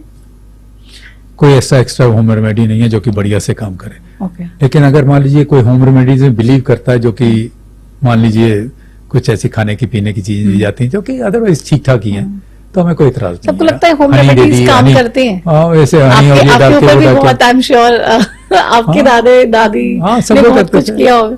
बट वो हम लोग वो हो गए, जैसे आजकल भी होता है कि अगेंस्ट हो जाते हैं, वो जो कर रहे हैं वो गलत है, हम जो कर रहे हैं ठीक है। हमने कहा हम नहीं करेंगे। तो ये सब नॉर्मल सी नेचुरल सी चीजें, कोई बात नहीं। अगर बच्चे वो नहीं करना चाहते हैं, कुछ और मिडिल पास ढूंढ लीजिए। तो अब कब तक हमें बच्चों पे बहुत ज्यादा केयर करनी पड़ेगी, हालांकि करनी पड़ती है, लेकिन जैसे न्यूबॉर्न है 1 साल तक 2 साल तक तो चलो बच्चा बिल्कुल ही डिपेंडेंट है, हर चीज अपनी पेरेंट्स पर ही निर्भर है, लेकिन आगे जाकर भी जैसे 12, 15, 16, 17, 18 साल तक भी अगर कोई बच्चा है तो उसके लिए क्या केयर का पैरामीटर होना चाहिए, और क्या कुछ ऐसी अलार्मिंग सिचुएशंस भी होती हैं जिसके लिए पेरेंट्स को चेक रखना चाहिए? देखिए, ये बात आपकी सही है कि केयर तो हमेशा जारी रहेगी, उसका रूप बदलता जाएगा, उसकी हमारी रिस्पॉन्सिबिलिटी बदलती जाएगी, हमारे को बच्चे को फ्रीडम देना है, बच्चे को ऑटोनॉमी देनी है, बच्चे को अपने आप ही चीजें करने देना, उसको अपने, जिसे कहते हैं ना, पैर पे खड़ा होना है, तो सिर्फ पैसे के हिसाब से, कमाई के हिसाब से नहीं है, उसको इस संसार के अंदर एडजस्ट होना, इस संसार के अंदर ही हर तरह के काम करते रहने के लिए भी तैयार करना हमारा ही फर्ज है। तो आपने जैसे कहा, हर एज पे हमारा रोल बदलता चला जाएगा। 2-3 साल के हो गए तो हर समय उसके साथ चिपके रहना वगैरह जरूरत नहीं है। अपने सामने वाले गार्डन में उसके 5 साल के बच्चे को खेलने दिए, जहां सब बच्चे खेल रहे थे, थोड़े बहुत एडल्ट भी आसपास साथ थे, या आप भी जाके कहीं वह बैठ गए थे वहां पे, तो ठीक है, अपने बच्चों के साथ खेला, आपने कोई इंटरफेयर नहीं किया, कौन सा खेल रहा है तो ऐसे करना चाहिए, वैसे करना चाहिए, नहीं करिएगा। बड़े होते चले जाएंगे, स्कूल में जाएंगे, स्कूल में क्या करते हैं आपको कोई ज्यादा कंट्रोल नहीं है, लेकिन अपने टीचर के साथ, बच्चों के टीचर के साथ इंटरेक्ट करते रहिए। सिर्फ वो पढ़ाई के हिसाब से नहीं, मान लीजिए वहाँ फिजिकल एजुकेशन वाला टीचर जो है, जो उनको स्पोर्ट्स कराता है, उससे भी, उसके म्यूजिक टीचर से भी मिलिए, उनके वो वाले कंपोनेंट्स को भी पूरी इंपॉर्टेंस दीजिए। फिर और बड़ा हो जाता है तो वो स्कूल से बाद में वो घर आने के बीच में कितना गैप होना चाहिए, उसके ऊपर थोड़ा सा ध्यान रखिए कि बच्चे इधर उधर होके आते हैं। हम भी जब थे, शायद आप भी थे, तो थोड़ा बहुत इधर उधर होके आ जाते थे, हम सिर्फ पैदल ही आते, घर के पास स्कूल होते थे, आजकल दूर दूर होते हैं, तो उसमें स्कूल बस में ही आ रहा है, ठीक है, स्कूल बस में आ रहा है, सबके सब बच्चे थोड़ी मस्ती करते आ रहे हैं, आने दीजिए। तो हर स्टेज पे थोड़ा सा अपना पैरामीटर जो उसने आपने कहा उसको ध्यान में रखिए कि इस स्टेज पे आके मुझे ये चीज ध्यान में रखनी चाहिए। फिर बच्चा रूटीनली बड़ा खुश सा रहता था, अब अपने में ही होने लग गया है, आपसे कम बात करना चाह रहा है, कुछ हो रहा है, फोन को लेकर कुछ ज्यादा ही बैठा रहता है, एक ही टाइप की चीज इंटरेक्ट करता रहता है। फोन जब आता है उसके बाद में बच्चों के साथ अपने फ्रेंड्स के आते हैं, कुछ देर बात करता था, पहले 2 मिनट 5 मिनट करता था, लंबी लंबी बात कर रहा है, पहले 5 मिनट बात कर लेता था, आजकल 30 सेकंड्स में बंद कर देता है। तो पैटर्न को स्टडी करिए तो आपको पता लगेगा कुछ गड़बड़ चल रही है, एंड अकॉर्डिंगली आप डिसाइड करो कि मेरे को डायरेक्टली खुद इंटरवीन करना चाहिए, डॉक्टर या साइकोलॉजिस्ट की हेल्प लेनी चाहिए, स्कूल टीचर की हेल्प लेनी चाहिए, उसके बड़े भाई बहन को जिम्मेवारी देनी चाहिए, तो उसके हिसाब से फैमिली के अंदर अपने तरीके निकालिए। तो मेंटल हेल्थ पे भी बच्चे के जो बड़े होते हैं सब, ये एडोलेसेंस में बहुत बड़ा फैक्टर है आजकल, इतना फोकस है इस बात पे, वो इसलिए कि ये सिचुएशन थी जो कि हम हमेशा इग्नोर करते आए। जिसमें आपने एक बार कहा था कि पागल हो गया टाइप की बातें एडल्ट के लिए या थोड़े बड़े बच्चे के लिए बहुत बार कह दी जाती, वो पागल अगर नहीं हो गया था, उसको साइकेट्रिक प्रॉब्लम थी, जिसका प्रॉपर सोल्यूशन था कि हमारे पास दवाइयां आजकल इतनी बड़ी, करेक्ट डायग्नोसिस हो जाए तो almost anything can be solve these days, उसको मेन स्ट्रीम में लाया जा सकता है। वो मेन स्ट्रीम से हटता जा रहा है जो बच्चा, उसमें कहीं ना कहीं कुछ ऐसा है जो आपको एक्स्ट्रा ध्यान देने की जरूरत है। तो इन चीजों का बहुत ध्यान रखने की जरूरत है। स्ट्रेस छोटे बच्चों में भी है, मतलब कब से तो हो ये सकता मान लीजिए है? कि शायद बहुत छोटे बच्चे का भी है, अगर माँ दूध नहीं पिला रही है बच्चे को तो स्ट्रेस है, इवन फ्यू मंथ्स बेबी के लिए, बट लेट अस से कि थोड़ा और बड़ा हो गया तो उसके बाद में स्ट्रेस होने लगता है। मतलब जब ये अलार्मिंग हो, जैसे मान लीजिए हमारे पास 5 से 10 साल के बच्चे बहुत लाए जाते हैं, पेट में दर्द हो जाता है जिसका, पेट में दर्द रहता है, इस डॉक्टर के पास, उस डॉक्टर के पास, ये टेस्ट वो टेस्ट, ऐसे बिठा के लंबी सी बात करते हैं उनके, तो उससे ही उनको भी जता दिया जाता है कि देखिए साहब एक्चुअली तो बीमारी नहीं है। कहते क्या करते हो? करते कि मैं तो जी फिर पहले तो हम ये देते थे, वो देते, घर का नुस्खा देते थे, फिर हम नहीं होता, हम ओवर ही टैबलेट देते हैं और ये दिया और ये ठीक हो जाता, फिर ये अपना, या फिर जो कुछ कर रहा है उससे हम ध्यान बटा देते हैं, अगर उसका टीवी ऑन कर देते हैं, ठीक। मैंने कहा ऐसी कौन सा दर्द है जो एकदम इमीडिएटली ठीक हो जाएगा? ये आपने टैबलेट दी और या ये इसे आपने सिरप पिलाया इमीडिएटली ठीक हो गया, इसका मतलब वो तो प्रॉब्लम तो वहां थी सर, यहाँ नहीं थी। तो बात को समझिए, जब आप समझने की कोशिश करोगे तो आपको पता लगेगा कौन सा ऐसा स्ट्रेस है जो इस फॉर्म में आ रहा है। जैसे मैंने कहा ना कि छोटे बच्चे में, जैसे अडल्ट में बहुत बार होता है कि भाई टेंशन हो गई तो हेडेक हो रहा है, छोटे बच्चे में पेट दर्द ज्यादा होता है। ये बात हमें एज पीडियाट्रिशियन हम समझ जाते हैं। थोड़ा और बड़ा हो जाता तो उसको हेडेक या ये या वो कुछ चेंज ऑफ बिहेवियर कुछ भी हो सकता है। तो एज अप्रोप्रिएट जो चीजें होती हैं हमें पता होता है कि ये आ रहा है तो इसमें साइकोलॉजिकल एलिमेंट काफी है। बहुत बार होता है कि दोनों चीजें, एक इलनेस है उसमें साइकोलॉजिकल एलिमेंट ऐड हो गया और वो ऐड होने का मल्टीप्लाई हो गई। छोटा बच्चा एक, उसको थोड़े दिन पहले आया था, उसको अस्थमा है हमारे पास प्रूवन है हार्ट टेस्ट से, उसको सडनली बहुत जोर का ऐसे हो गया जैसे पता नहीं कुछ होने वाला है। वो रात को 3 बजे यहाँ आ गए, 9 बजे तक मैं भी आ गया, देखा तो बिल्कुल नहीं जी, वो ठीक हो गया बिल्कुल।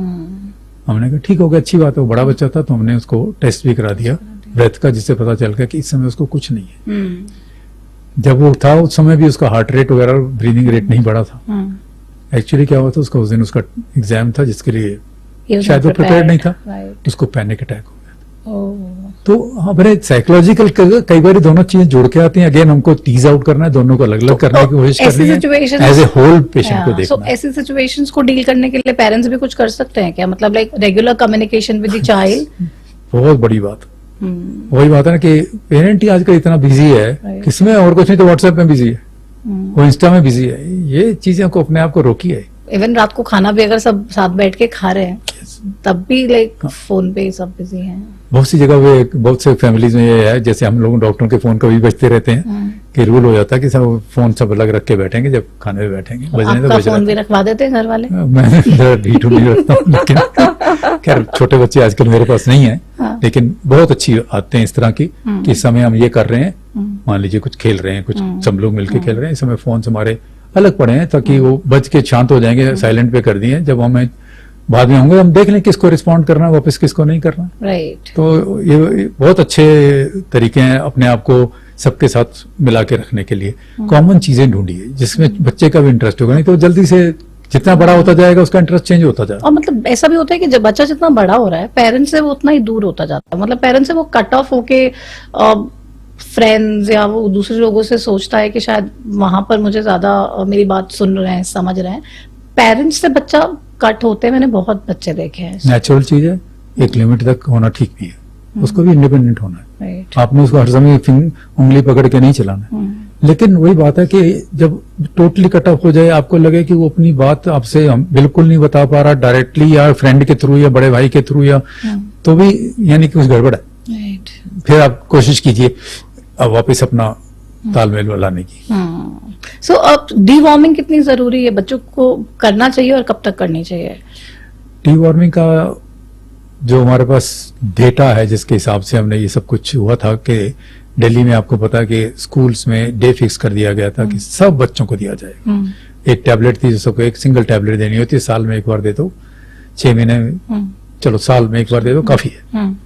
तो वो ठीक से चला, लेकिन कई पेरेंट्स नहीं देना चाहते हैं। मैं अपने घर में दिया था, या they don't believe in it, जो भी। फिर स्कूल ने कहा कि उल्टा कर लेंगे कि हम आपको नोटिस भेजेंगे, गवर्नमेंट की तरफ से यस कर दिया गया, नोटिस भेजेंगे, इस दिन हमने देना है। अगर आप ना करना चाहते हो तो प्लीज मैसेज कीजिए, अगर आपका ना नहीं है तो हम हाँ मान रहे हैं उसको, ठीक है।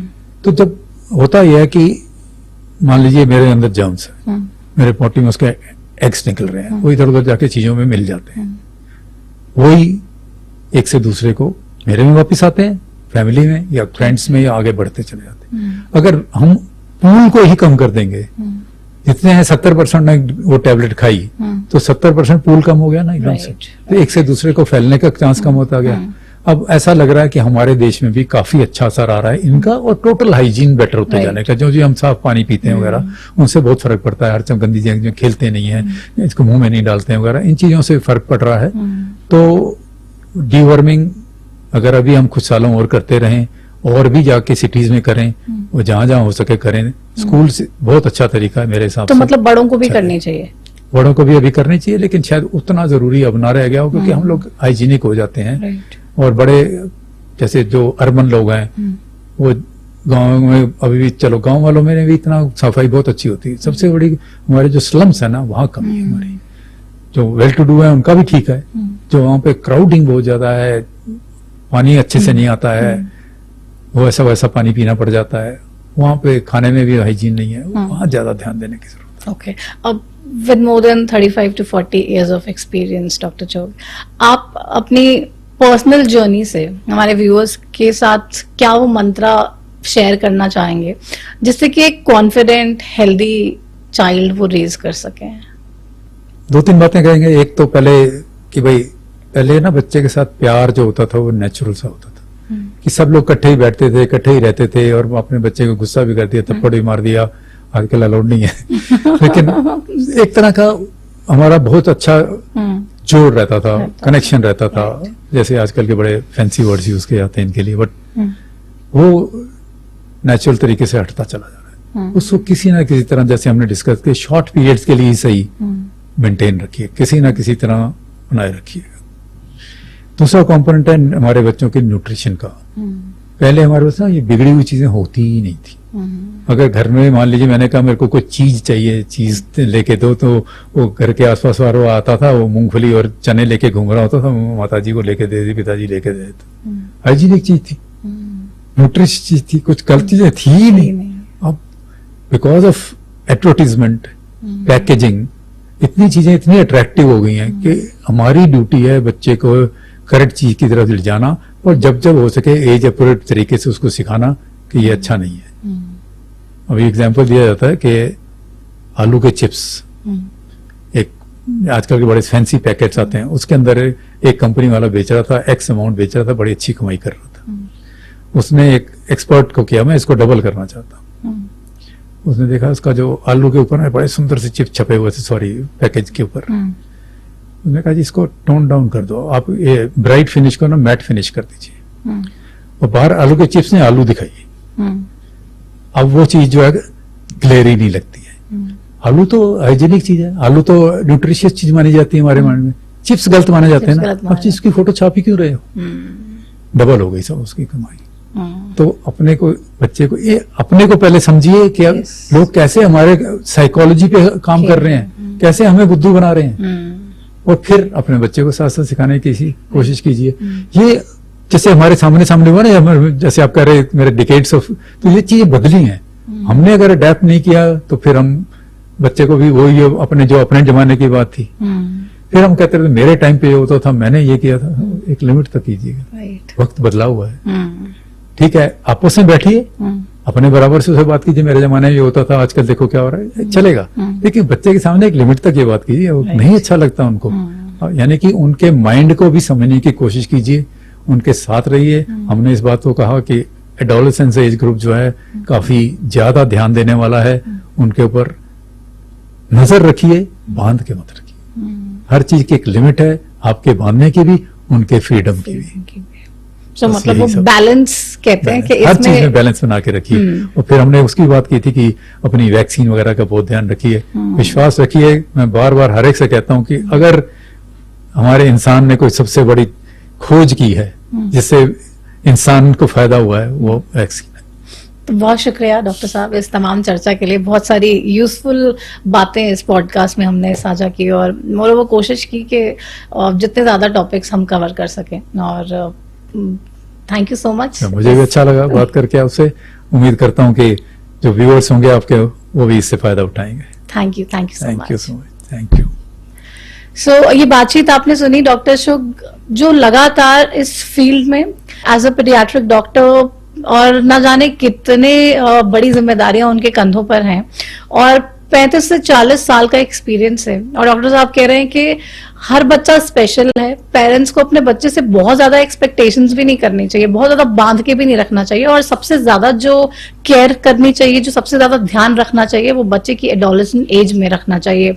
तो आप वैक्सीन का भी बेहद ध्यान रखिए, क्योंकि बहुत इंपॉर्टेंट है आपके बच्चे को वैक्सीन प्रॉपर लगे, टाइम पे लगे। 2-4 दिन ऊपर नीचे हो सकते हैं, लेकिन उससे ज्यादा अगर आप गैप देंगे तो आपके बच्चे के लिए लाइफ टाइम नुकसान दे सकता है, जो आई एम श्योर कोई पेरेंट नहीं चाहेगा। बहुत सारी बातें यूजफुल इस पूरे पॉडकास्ट में आपके लिए थी, और मुझे पूरा विश्वास है कि आपको ये बहुत अच्छा लगा होगा, और आप अपने बच्चे को कम से कम बहुत हाई एक्सपेक्टेशंस के साथ नहीं देखेंगे, उसे थोड़ा बाहर घूमने भी देंगे, खेलने भी देंगे।